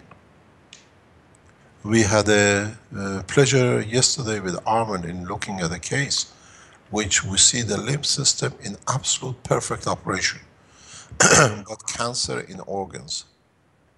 I tell you, I also always say God brings us gifts to see the new way of doing things.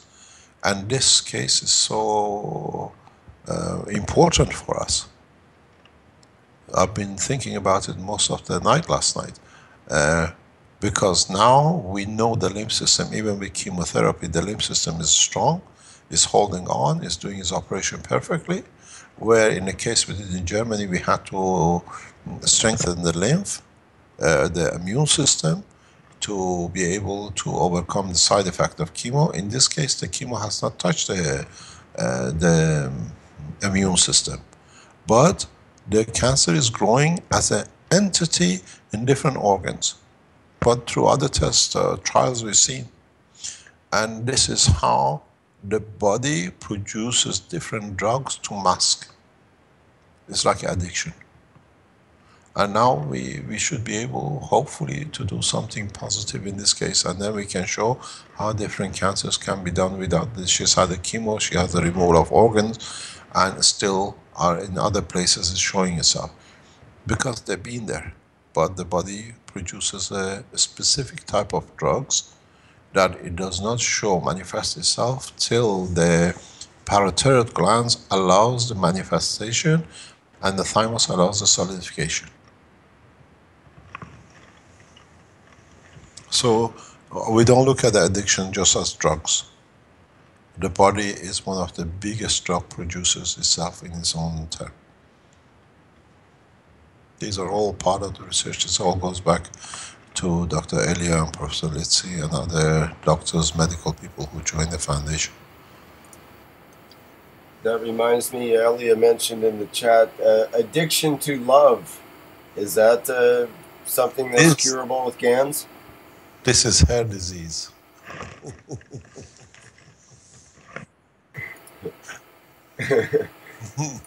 There's many women that have that disease, and some men even.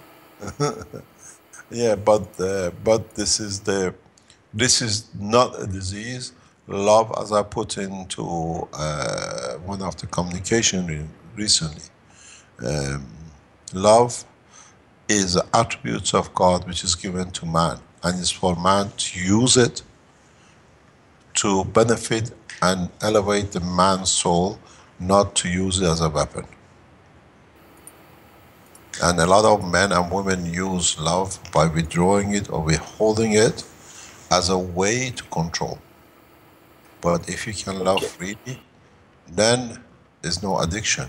It's part of the process and is one of the attributes of the Creator. Okay, well, the question might be, what is love? Love, as I explained to you before, is giving from your soul unconditionally without expecting any return. Okay, but is it a force or is it a substance? Is you want to measure? Can you for it? Quantify it in some way? Yeah, if you want a meter for it, we'll ask Professor Litsi, as Marco says, to build one for you. And then you can go to doctors, how much am I in love with? And Well, then after, a love meter, you would have a really hot selling product. I think everybody would actually, you want one. can do it. It's not that difficult. If you understand the process of the GANS, then somebody tells you, I love you, says, can we measure it? We go to There the should be a response in the GANs at that point, the same as water, structured water supposedly responds to if you write love onto the container that it's contained in. let me explain to you scientifically how you measure the space time, the length, and the power of love. Love is the only connected to the emotional part which connects to the physicality through the heart. So you can measure them, you can physically measure the state of a love in respect to two people in their blood. It'll be a new tool in the armament of the doctors. Very easy. You say, wait a minute, you just said we could measure love in the blood? Is that Of what you course. said? Of course. Okay. Go back to Yeah, the yeah. medical teaching. Go back to the medical teaching. If you remember with Dr. Elia, I don't know which one is regarding the heart. I think it's 7th or 8th teaching. We explain that the heart is connection between the physicality and emotional. And the blood is part of the feeding, the emotional part of the body of the man. So when the supply comes, it's like a temperature.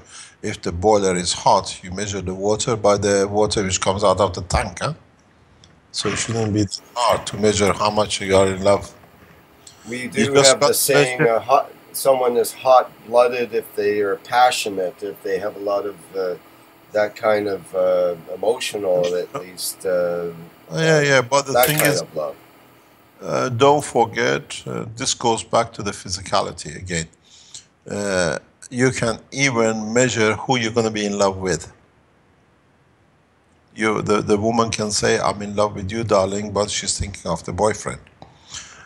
So very easily you can measure it, because the love has a magnetic gravitational field strength, and it has to match the gravitational magnetic field and the strength of the another blood and a heart tissues. It's very, very simple. You cannot attract magnet of a metal that attracts wood. You understand? These are the new ways of stop stealing. Because once you know your love can be measured, you cannot lie. And now, then when you don't lie, you cannot steal. Then you become honest with yourself. I told you the process is so deep that if you tell people what's going to do to them, women become the biggest opposition to this technology. Because now their hands gets opened up. And a man. You can ask, if you're in love with me, can we measure it? It's very easy, blood and heart. We call it the love tester.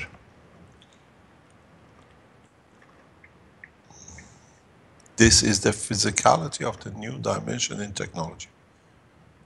Because love is, we feel it by the heart, because our amino acid in conjunction with the magnetic field which the heart produces interacts and attracts specific fields. And that specific field is usually carried by one other entity, which matches us and we fall in love with, which means we match as a magnet for the same interaction, same tuning. Only you can tune to radio at frequency 101 if you go to the frequency 10. If you are on 102, you can't hear it. It's the same with love, but it comes from the emotion. And usually, the emotional part of a relationship is the man, but the talking about it and physicality of it is the woman. They take it from the man and they reverse it back as is theirs. And in I've discussed this a lot before, the emotional part of a relationship is the man. The physical part of a relationship in carrying on the emotion is the woman. That's why they bear children. And you can measure it. This will bring a lot of truth in the future, that a lot of adulteries will stop because you can measure it. And you can see who's falling in love when and how lower the measure of love has come. Then man stays straight and honest with himself. This is Mr. Keshe, can you explain how, like, it seems that it's been said, for example, like the essence, our soul or spark of our soul, let's say, our essence, um, the essence of a male is actually female, and the essence of a female is male, and that maybe when we are incarnated into this world, we desire the opposite that we are, and so we end up being incarnated in the opposite that we were last time, kind of thing. Does that make some sense? Or is that totally crazy? I don't believe in reincarnation as a totality, even though we are part of another body in the universe. As I said, we've been part of another entity somewhere in the life of the universes. We haven't reincarnated, but we join another group to become a new club. We call it the human body. Right. In a way, we can never get out of our body because everywhere is our body, in a sense. We always join another club. When we finish with this club, we join another club. There is a club of a worm, or we become a club of a bird, or we become part of the club of the amino acid, become oil and we get burned like dinosaurs, as they say. It's just changing state of physicality presentation. But reincarnation as the same does not happen. It's impossible to bring two cells back together. If you are eaten, one half of you, part of you is eaten by one bird and the other one by a rabbit, where are you going to put the two together to reincarnate? Impossible. It's absolute impossibility. But we carry our emotions and our feelings due to our RNA to the animal which we become. So when a bird eats a worm and eats thousands of worms, it carries a collection of the information within the RNA of the worm, which was part of the body of a man, and then part of the body of a dog, or whatever it is. Our soul stays independent, but our physicality has never been and shall never be the same. Reincarnation does not exist. You might feel a feeling of a bird because the bird you ate the worm which ate the man. So you carry both the RNA information of the man, the bird, and the animal you ate.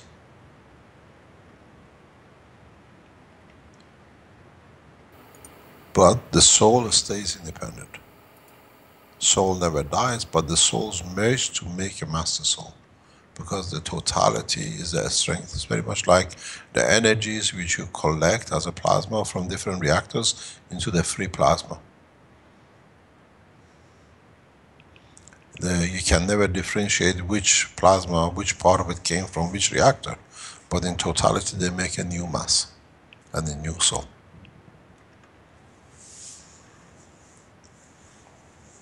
The ones who speak about reincarnation, what would you like to be reincarnated because you've been eaten by so many different animals on the way?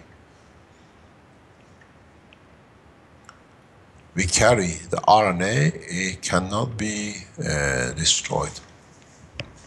RNA is carried on by the amino acid which is consumed, and in most cases it leads to nothing because it becomes part of the structure. Reincarnation is impossibilities, but in man interacting with a man as a human man and a woman, when we call man, we call it totality of race. But when a man and a woman create a child, the total RNA of both the man and a woman and all their ancestors beyond till the point of reference, common reference, where they go back to the same mother and the same father, will be added to the RNA of the child.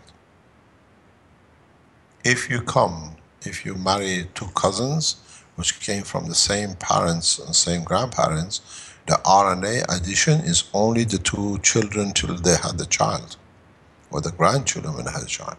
Because from then on, all the parents and grandparents are the same. So the information is what has come up the line. And that's why we see diseases in intermarriages heavily, because there is no deviation in the information carried. Like in Jewish religion, an uncle, the brother of mother, can marry the daughter of the sister. The cycle is zero. Only the life of the addition information from the, what do you call it, the daughter or the nephew comes in. In Islam, two cousins can meet and can marry. In some religions, they don't allow intermarriage. And as we know with the research from NASA, we need some 240, if I'm correct, different races to have a good gene bank in the space. But the question comes, did Noah come with 244 people?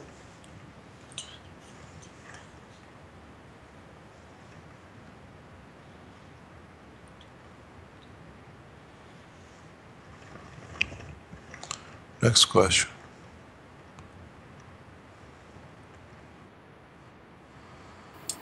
Thank you, Mr. Keshe.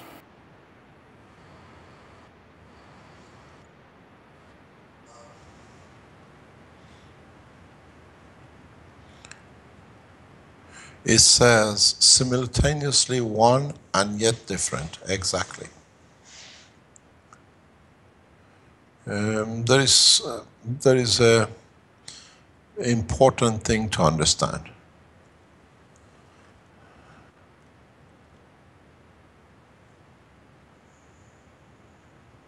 Dr. Elia writes, yes, physics depends on what model of car body is useful for some conditions of existence. It's not the model, it's the soul which is needed. The model can be 2015, but the body can be from last century.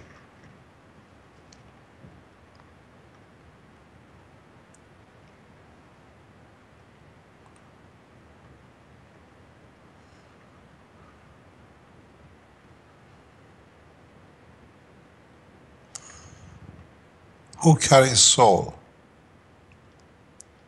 No one. Souls has an independent entity. Soul exists outside the physicality. That's why it's not touched by the demise of physicality.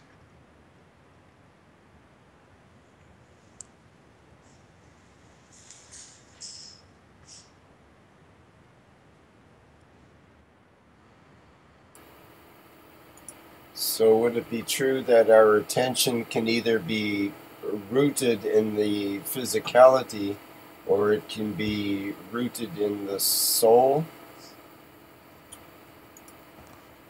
The physicality affects the work of the soul through emotion, but in a very limited way. You can add to it, but you cannot steal from it. And that's why the soul can give to emotion directly, because it's always freely available. The physicality is connection between entities. The soul is connection between the creation, which is non-dimensional. Brett mentioned as your soul grows, you move on to new states and life. Would that be true? No. If you are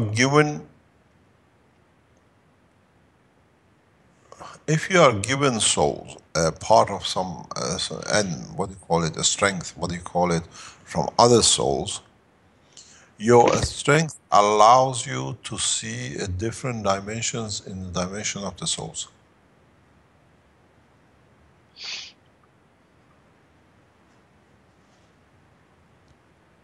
as we have different races, there are dimensions in the dimension of the souls too.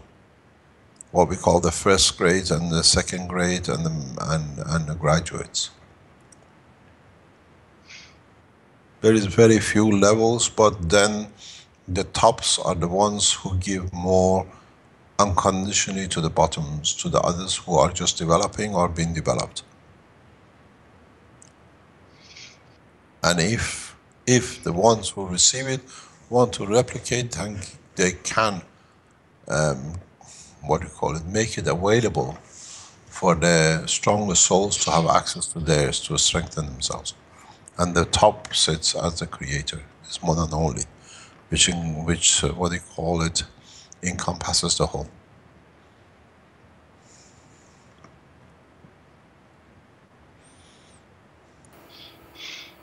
Okay, can I ask a big question here, which is we've talked about the human suffering, and everybody talks about saving people and saving humans and saving the earth and saving all of that, and the suffering on the planet and the suffering of humans and the other beings. But what about the suffering of the absolute, or the what we call God? God does not suffer. There's no suffering in any manner. No. No. What about the sheer loneliness of being nothing other than God everywhere around? Who said he's lonely? I don't know. I'm not talking to him, so I'm not sure. You never know, you might have. And who says he's lonely? Well, that's likely true. He always has, and will have a partner. The essence of love does not come from individuality. You have to have it to give it to someone who can appreciate it and replicate it back. Okay, but let's say in terms of the creator, if the creator is always creating, there's either the creator and then there's the created, or the creation. And so in a sense, the creator is separated from the creation. In a way, yes. And in a way, with the love which he gives, he tries to correct. It's very much like a mother who has a husband as a lover, somebody who loves and loves back. And at the same time, there are the children that she loves too. She sees the children suffering, but she cannot do much except giving them love. And it's the same with the father. And that process is very much the same at the level of the creator and the creation. Doesn't that cause some form of suffering, that to give, that always be giving, but not receiving back, really, as the creator? No, not really. It does not create that kind of problem. That problem doesn't exist because the totality gives back enough to justify the suffering. That is worth it to give unconditionally. The soul of the man is very weak. And one day, when the totality comes, they might see the light of the truth.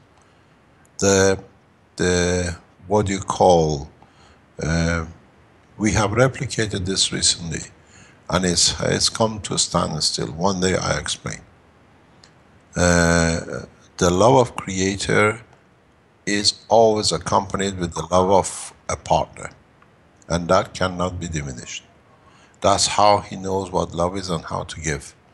And he cannot create without a equal partner. Individuality comes from the totality, not from singleness. And the totality is the created.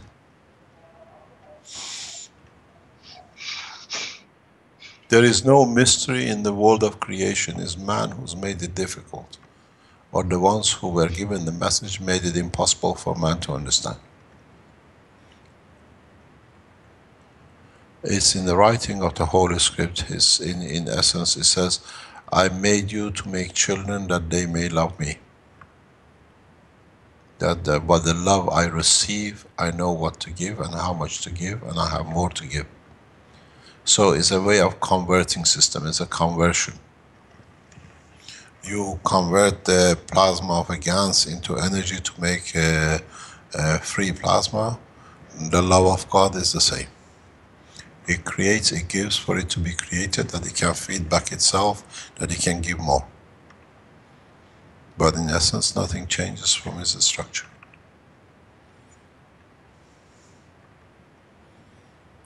Elia has a statement or a question here about, sir, could you explain the main point of the core team, how people are able to reach each other's soul and work like a team? First of all, people who are not familiar with a core team. Core team is made of 12 individuals who they physically volunteer to be as part of what I call the structure for physicality of man, to be able to find a support in what they need in their level of soul. Unfortunately, the core team who came forward first, they thought they did it themselves, but fortunately these are the souls which were what I call allocated and were already destined to be in that position. They have in essence understood and been part of the structure in the past. The core team job is not to guide the physicality, but to make accessible the what I call the energies and the directions for the soul of the man, and whatever the creations are when they are needed and they ask for guidance or for resources. Up to now, the core team is not elected, it's appointed by the souls. And those who understand the work, in time they appoint another physicality which the soul is already predestined to be available for that job. So whoever in a physical term of the 12 core team leaves the physicality of the man, they have already appointed the physicality of another man or a person or entity, be it of the human or not. But these are the souls which have access to and collectively able to support the soul of the man, that through it they support the emotion, and then through the emotion support the physicality. The core team has no power over physical man, but has access to give enough that the man does not make the mistakes of the past in a physical term. And that's their job. They are known to the foundation. It's for them, there is a discussion in the background if they want to be known publicly or not. They would not, and their word belongs to them, not the foundation. And you cannot come and beg, can you give me some soul, I need some. The work is very clear. They are there to give because they are at the level of the physicality of the man, and they are what I call tuned to 101 frequency of the human being. And other souls, if they can tune to it, they can benefit by their presence and their what I call their energy. They are not special, they not become disciples, and they have no priority over anybody else. So is what I call the core, because this is the foundation of human being soul. You can devote, give to the core, and even them they need to receive to be able to elevate, and through it they have the power to do so. They are the free givers and the foundation of the peace on this planet, and no more. That's why we said we try to reach the soul of the man, that through the soul we can achieve peace. And these are the elements and the tools for that job. They are special in their own way, but they still live and work amongst you like any other things. They go through their own physical suffering and their souls, what do you call it, joys. But their soul has, they have offered their souls to support the others to have the pleasure of peace. There are two center cores, which in time, with the physicality of two center cores, this position will be released. There is a discussion if they want to release their name, the 12 members, and once it's done, no threats, nothing can affect them, and their position is sacrosanct. They cannot be replaced, they cannot be elected. But at the same time, they know they cannot speak on behalf of their core, or what they say is according to what their understanding is. And you cannot appoint one and beg one and borrow one. At the same time, we are teaching more and more to them what their position is, and in time everything is more or less in writing or recorded, that in the future, the future members of the core understand the principle and details of the working. They do not necessarily need to be of a human race, and at the same time, they do not need to be on Earth to be a member of the core. As I said, a brother can be on Earth and the other brother can be on the other side of the galaxy. They are still connected. The same connection applies to the member of the core.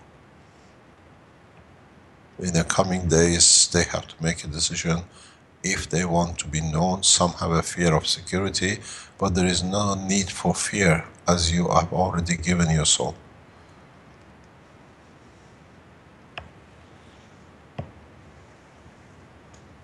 And the only thing we ask is to respect their position. They are not martyrs and they are not saints. They are there to serve, to give, and they never ask for anything back. They have access to resources, which in a way they are conversion machines from a bigger to smaller, that it makes it easier for the humanity to be able to be fed. Does not matter where they are in the universe.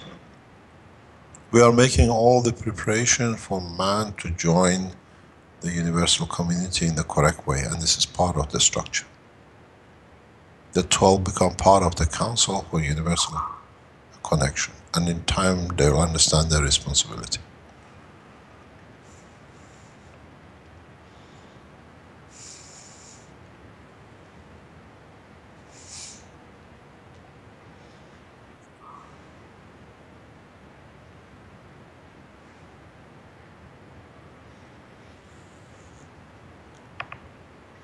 Any other question?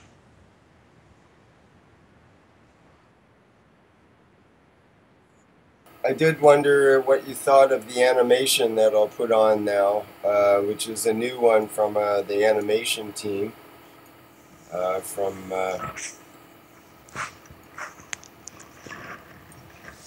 Can you see the live stream there, Mr. Keshe? Yeah, it's a blue screen, that's all we see. Oh yeah, the red and blue.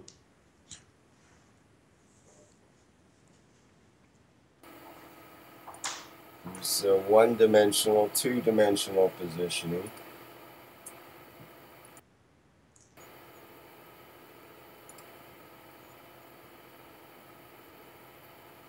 You have a fantastic animation team. I love the things they do. They make knowledge. Something you have to do as a team, you got to make these available for the teachings in the new university. These will help a lot in the teaching, and we need somebody who understands these to be in the teaching team in the university. When these things done, you know where they are, you know what it is. It's fantastic. Yes, we're getting lots of good, positive feedback from these various animations. Jeff is responsible for these, but it actually takes a team to work out the details of how to visualize how this could actually look like. And And it's difficult initially because you start with a blank slate, and we have to be able to see sort of how to represent it. So it's an interesting process to see the team going through that.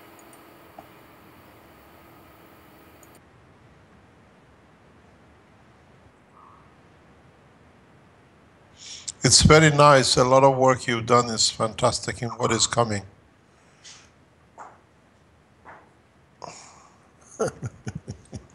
The guy says, is Zing Dong. He says, okay, 4:40 a.m. I'm cooked pumpkin. Good night. I hope you're well cooked. It is coming up on almost 3 hours coming up here soon. So I don't know how you're feeling, Mr. Keshe, but it's okay. I think we have made a lot of things clear, and please start research and and start opening the technology away from just the reactors.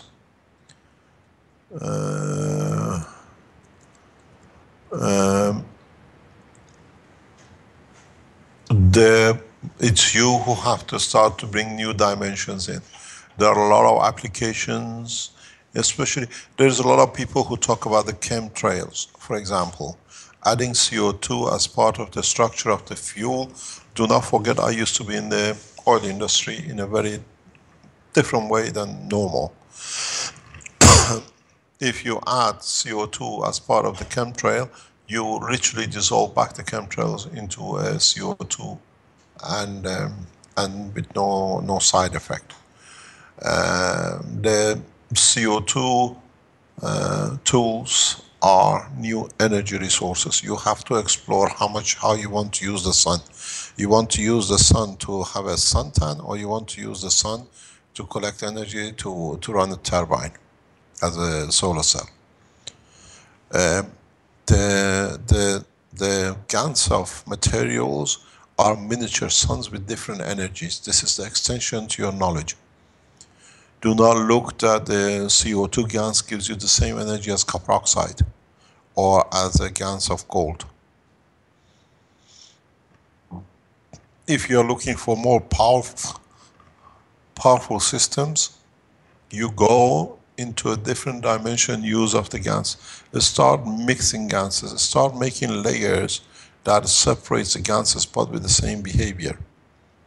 It's very much like a neural system and the nerves. They're both GANs, but they run parallel in each other in the structure of the man, but they do different jobs. And together, when the nerves and the limbs as another GANs and the blood system fields interacts, dictates the creation of the certain organs.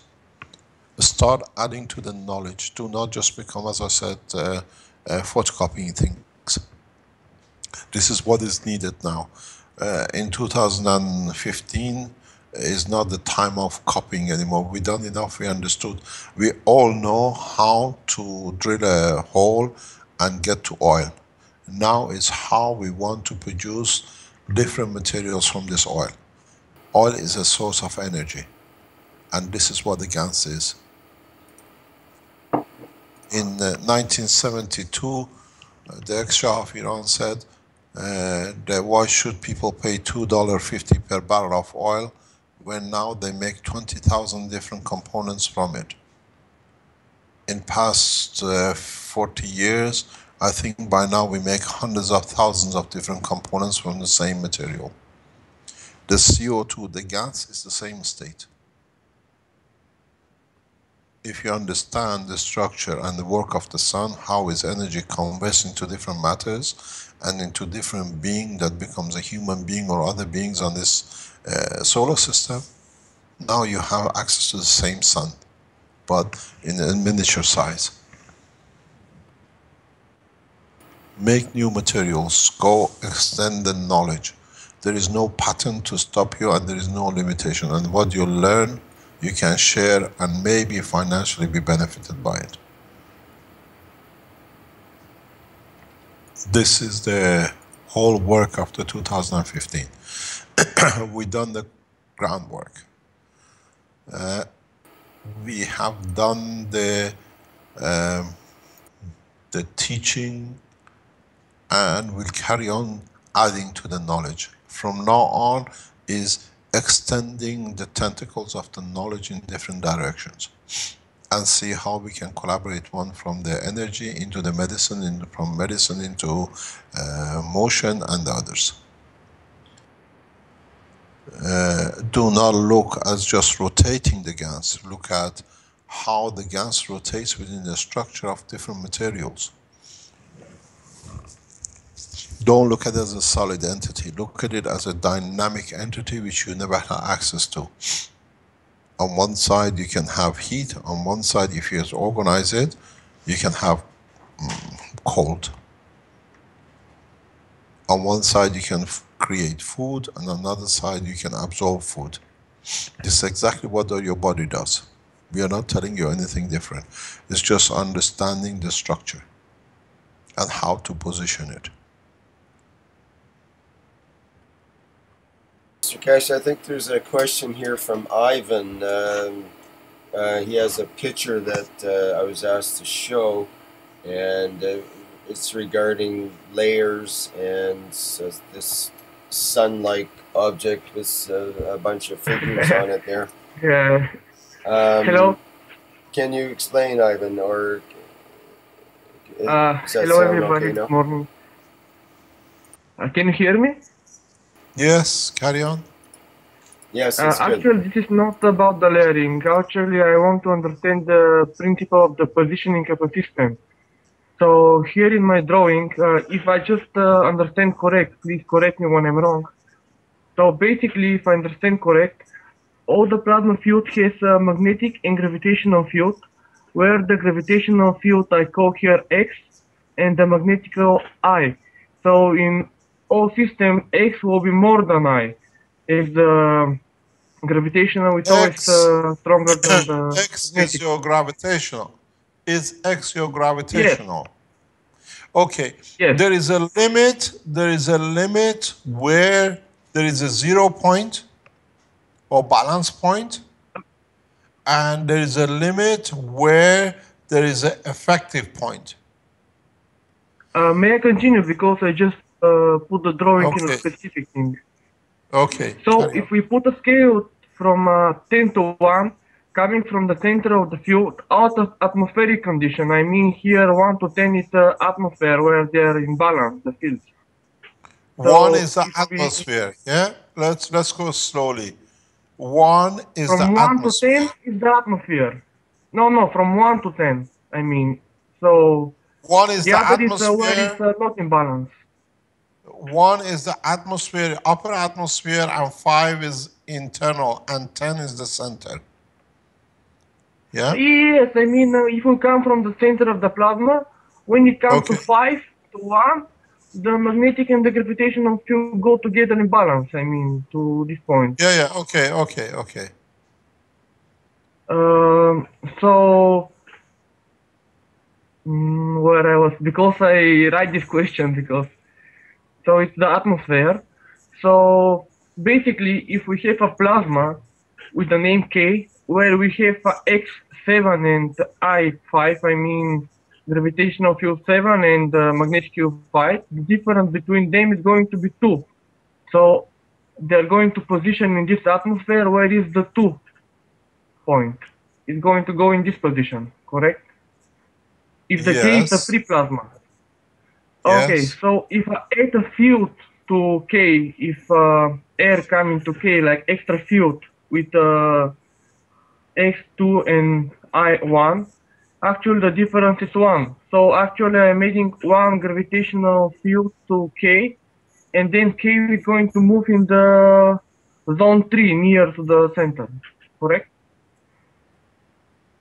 You got to remember one thing, that the gravitational magnetic field in zone 2,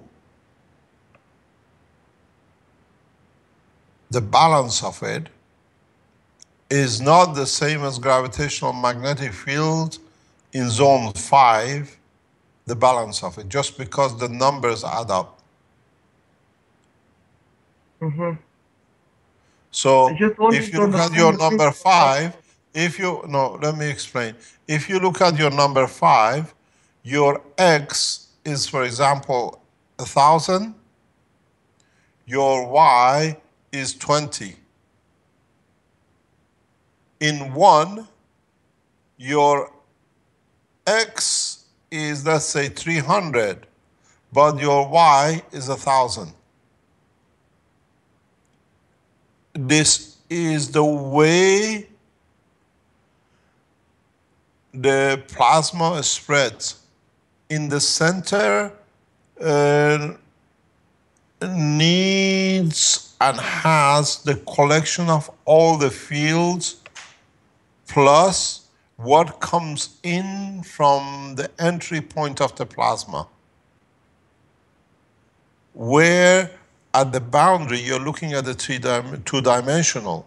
At the boundary in the equator, this might be applicable. Where, for example, between 3 and 4 is the surface of the planet, is the tangibility point.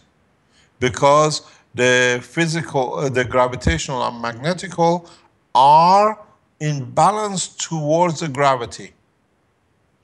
On number 1, the magnetical and gravitational are in balance in respect to magnetical.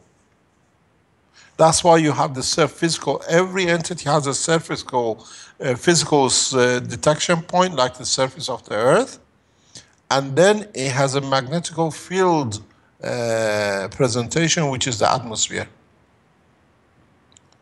And when the two are in position of the balance, then you reach the material status.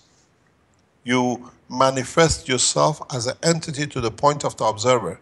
Where, for example, between 3 and 4, you are physically can be detected by the human amino acid, and in between 1 and 2, you are physically detectable by another creature with different amino acid. But in fact, you're all looking at the same plasma. You still see the operation of hydrogen, for example, but hydrogen in different level of strength. Because from the point of the observation, you are looking at the same mass. It's the strength of the mass which counts, not the manifestation and visualization and detection point. Does that mean that in the atmosphere, where we say that the fields are in balance, this means that they're in different balance in every point of the atmosphere? Yes, of course. Between the X and Y. Of course. And then when you try to do a 3-dimensional GPS positioning in the universe, you have to find a balance in respect to all the fields in that position. We cannot send a satellite all over the universe for us to be able to find out where we are. We probe into the magnetic gravitational field, the strength of the position we want to be. We probe into the further distance with a stronger point from that point. We target ourselves to the point of the strength where it lands off in the position of the desired destination.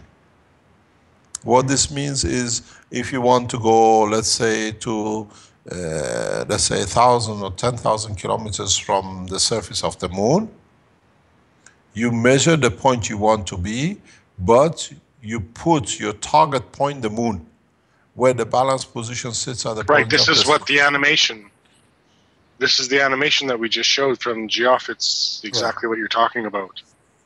Not really.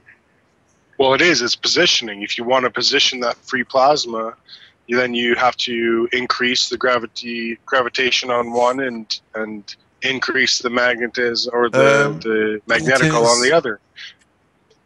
Yeah, so you you're see, finding a position. You're finding that balance, right? This is creating that balance. But when you're positioning in the universe, you have to find that balance first to create it. That's Right? very true. You have to have that balance. But then you control this with the field strength which you exert or you extract from your plasma of the upper reactor. In the coming time, is part of the control system. I will explain.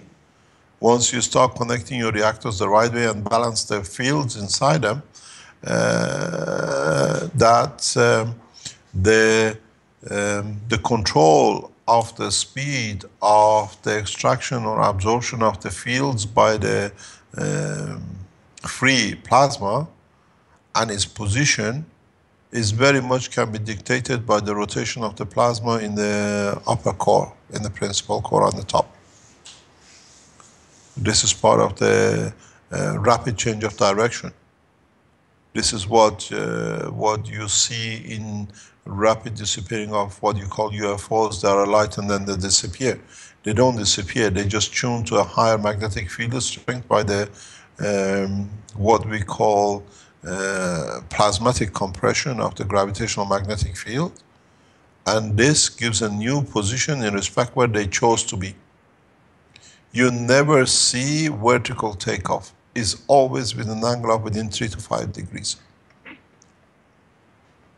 And it's always, when you enter in an environment, you already prior choose the path of escape or removal from a position. One of the reasons we have chosen Bari as a point of work for us is because the university has a land by the sea where we do the landing and testing of the new systems, mainly on the water for submergence. Because in the water we have a constant environment, where in the air we don't have that. In a liquid state, the conditions are more stable than in the air condition. So we can do tests, and if in the coming time you come to around where the tests are done, you will see, this is beautiful, this animation, I can see it. What you will see, a light which merges from the water in the twisting vortex, where the base of the vortex sits in the water and not on the craft. I've seen this a lot of times. Now, in the coming time, we show you. Marco is working on the basic structure of this at the moment before he leaves, and now we carry on with it now that he's back. Then, when you submerge in the water, you already predestine your position to the moon. That in case of, let's say, anything happens, you can extract yourself immediately. You don't sit for pre-planned what I'm going to do next. You already choose a path, a distance, position. It's a beautiful animation I see.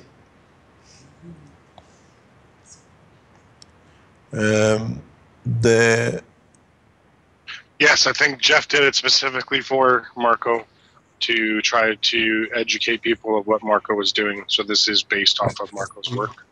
You've seen it. Marco has built a bubble. We have to control it, we have to adjust it. And then we have a facility at the moment before we move down south of a very large swimming pool and a pool that we can submerge in. And if we don't do it here, we'll do it in 2-3 weeks' time in the south. The whole process is not to submerge. Submerging is very easy. You have seen the weight increase from, what was it, 11.6 down to 10, and then 10 something, and then back to 13, 14. That 13, 14 is the submergence, you go down. In a way, having a way out of it, you find a new position.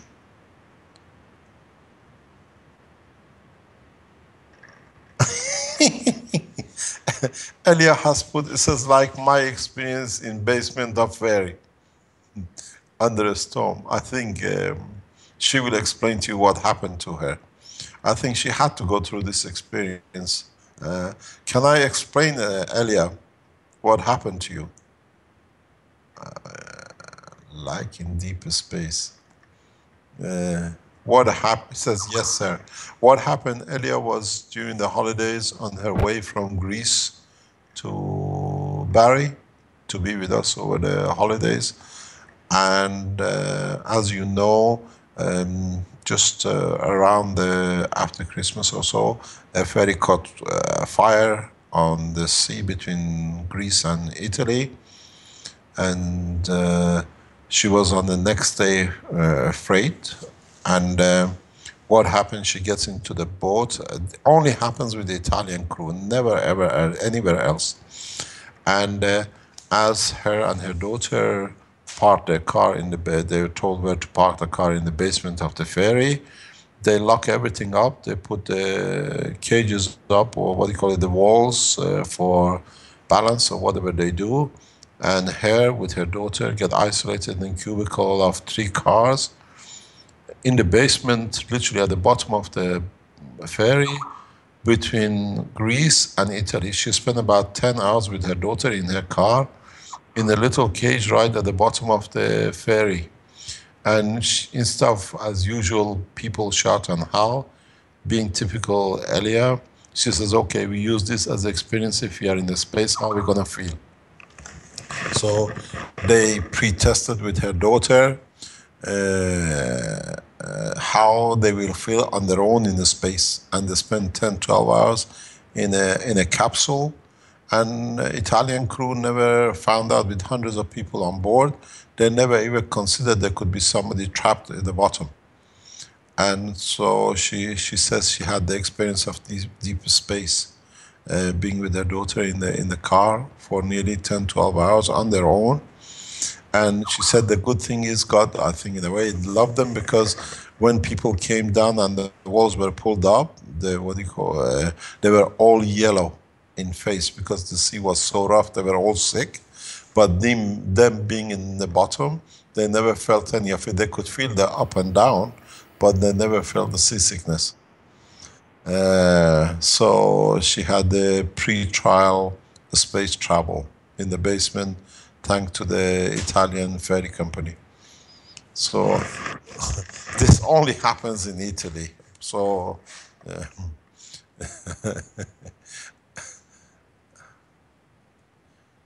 she says, tell them how I orientated for a time and a space.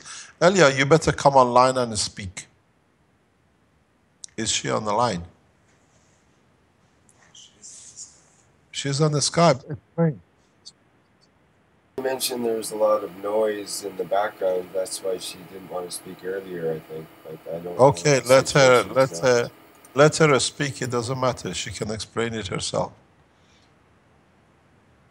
Elia, you can come online. Doesn't matter.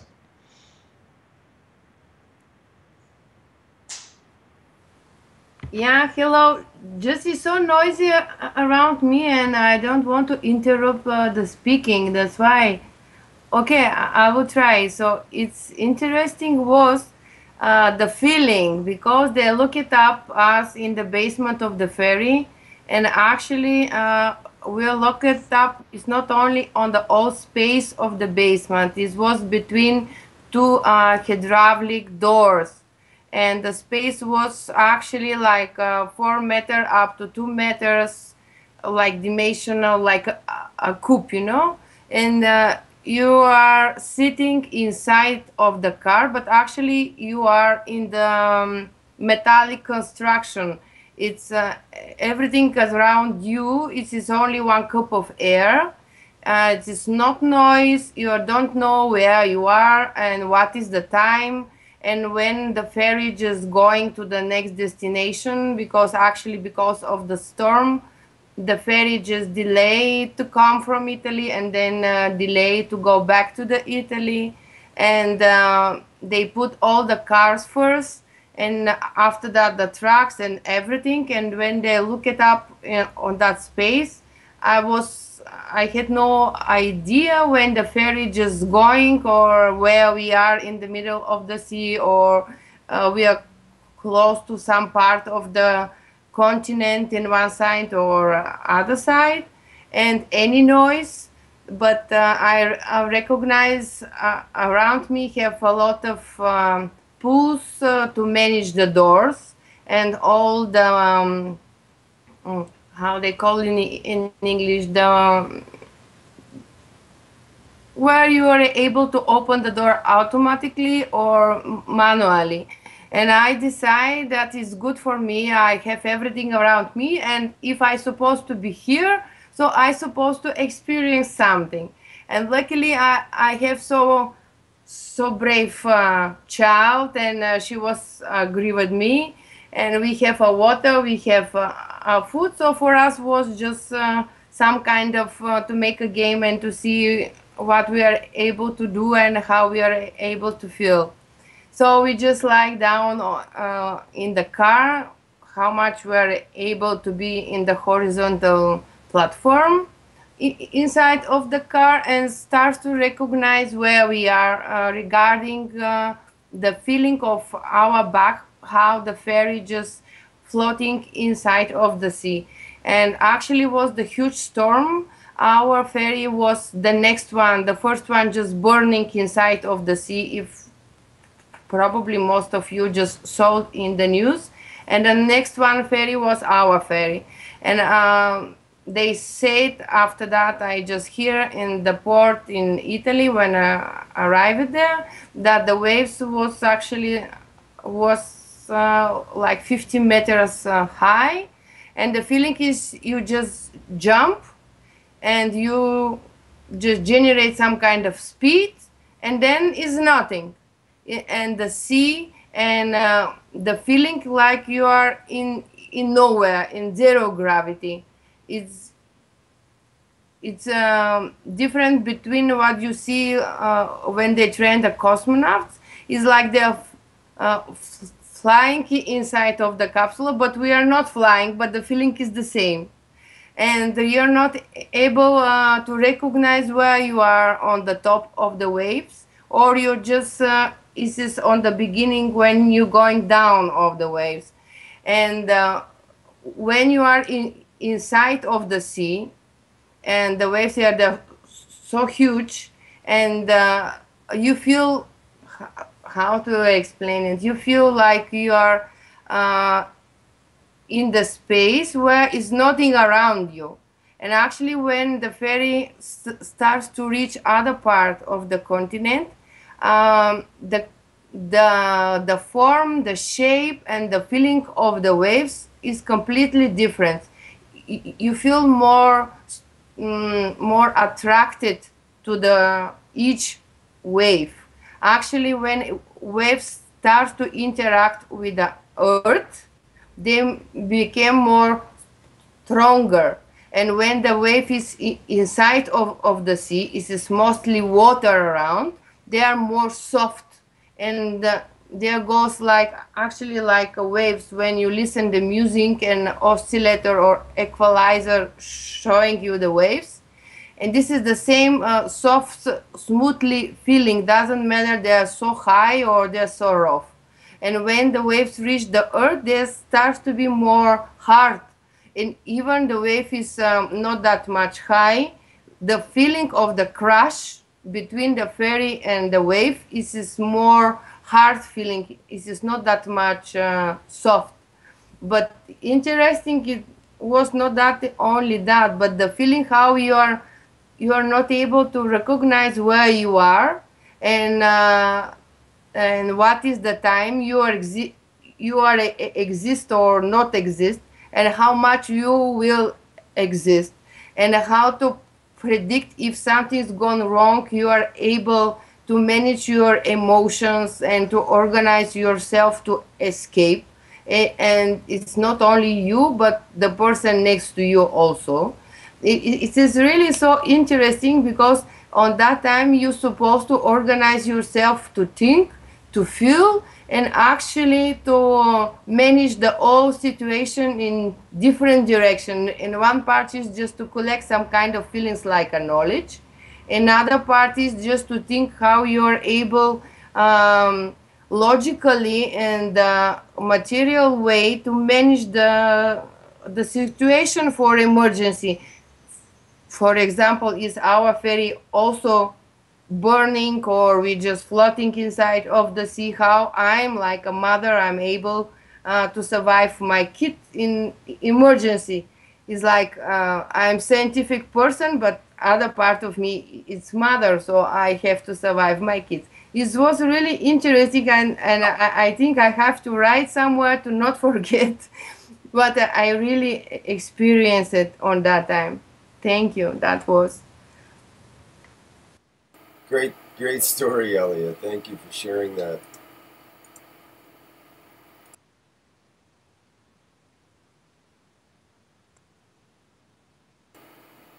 Mr. Keshe, it's been 3 hours and 15 minutes. How do you feel about we are should okay, we we can stop.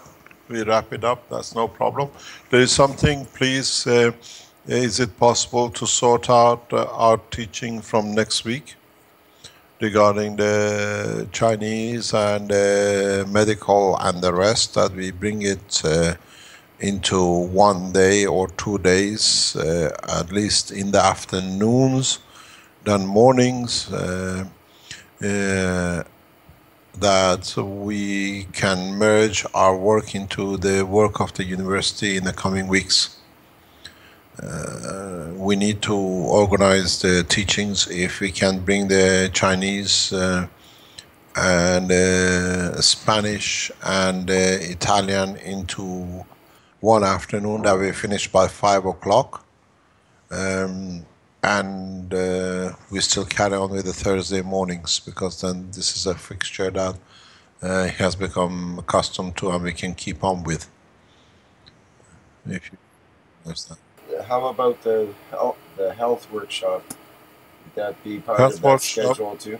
And yes, we need to do it in 1 or 2 days. And the kids workshop too is in there, so that would have to be we part got of that. to, maybe we accommodate 1 day or 2 days, because once we start teaching university on Thursday mornings, we have to find a way as total teaching, but as long as we can keep the Thursday mornings going, we carry on, or we have to allocate it, relocate it a few hours further on or earlier on.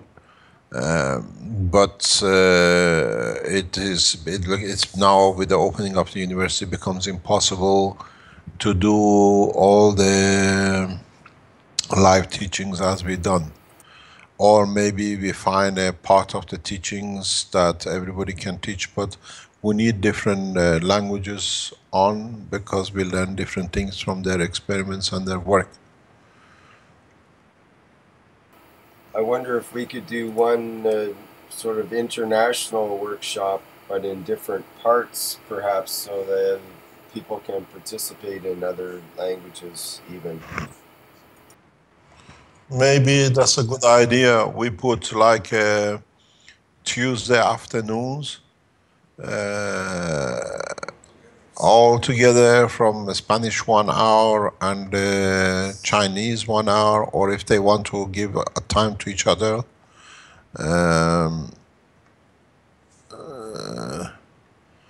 And we have to organize this somehow, and most probably in the coming time,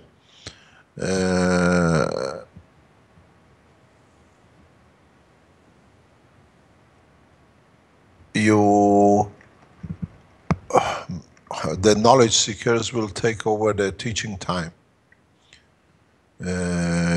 All will not be done, because I'm sure the medical parts can be done in some occasions by Elia, and Marco and Armen and others will do the same.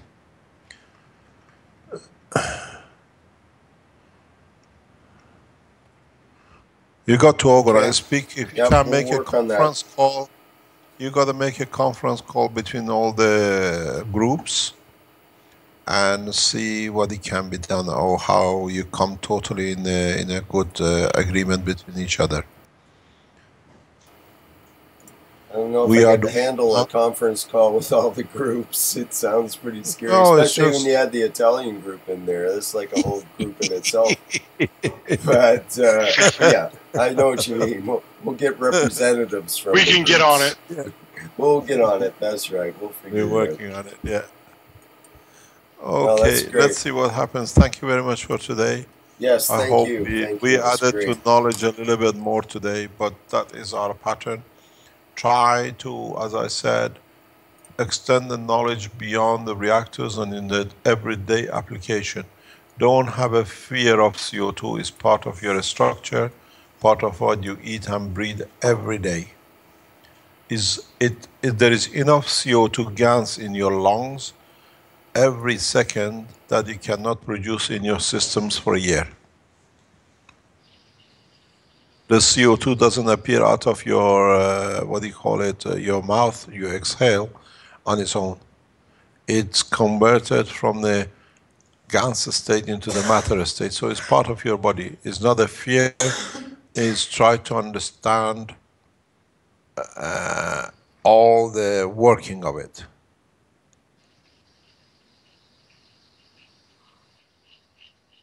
Okay, and as a passing comment, I see in the live stream, Doug McDonald says, this 45th workshop will go up in history. We don't know how it'll go up. Yeah, it may be infamous rather than famous, but hey, it'll make an impact one way or another. Thank you, Mr. Thank you Keshe. very much indeed. Thank you indeed. Thanks for your time. We'll speak on Monday. I don't know if it's Chinese or Italian. We learn the language. Okay. Thank you very much. Bye. Okay, thank you. Bye-bye. Bye-bye. Thank you, Mr. Keshe. Bye. Rick, can we talk after this meeting? Yes. Just let me end the live stream, please. Here. Yeah. Okay. So I think we're done this end of things, and this is the end of the 45th Knowledge Seekers Workshop. Thank you once again, everyone within the sound of my voice, and even not, for attending. Thank you, Rick. Thank you, Rick. Thank you, Vince. Thank you, everybody.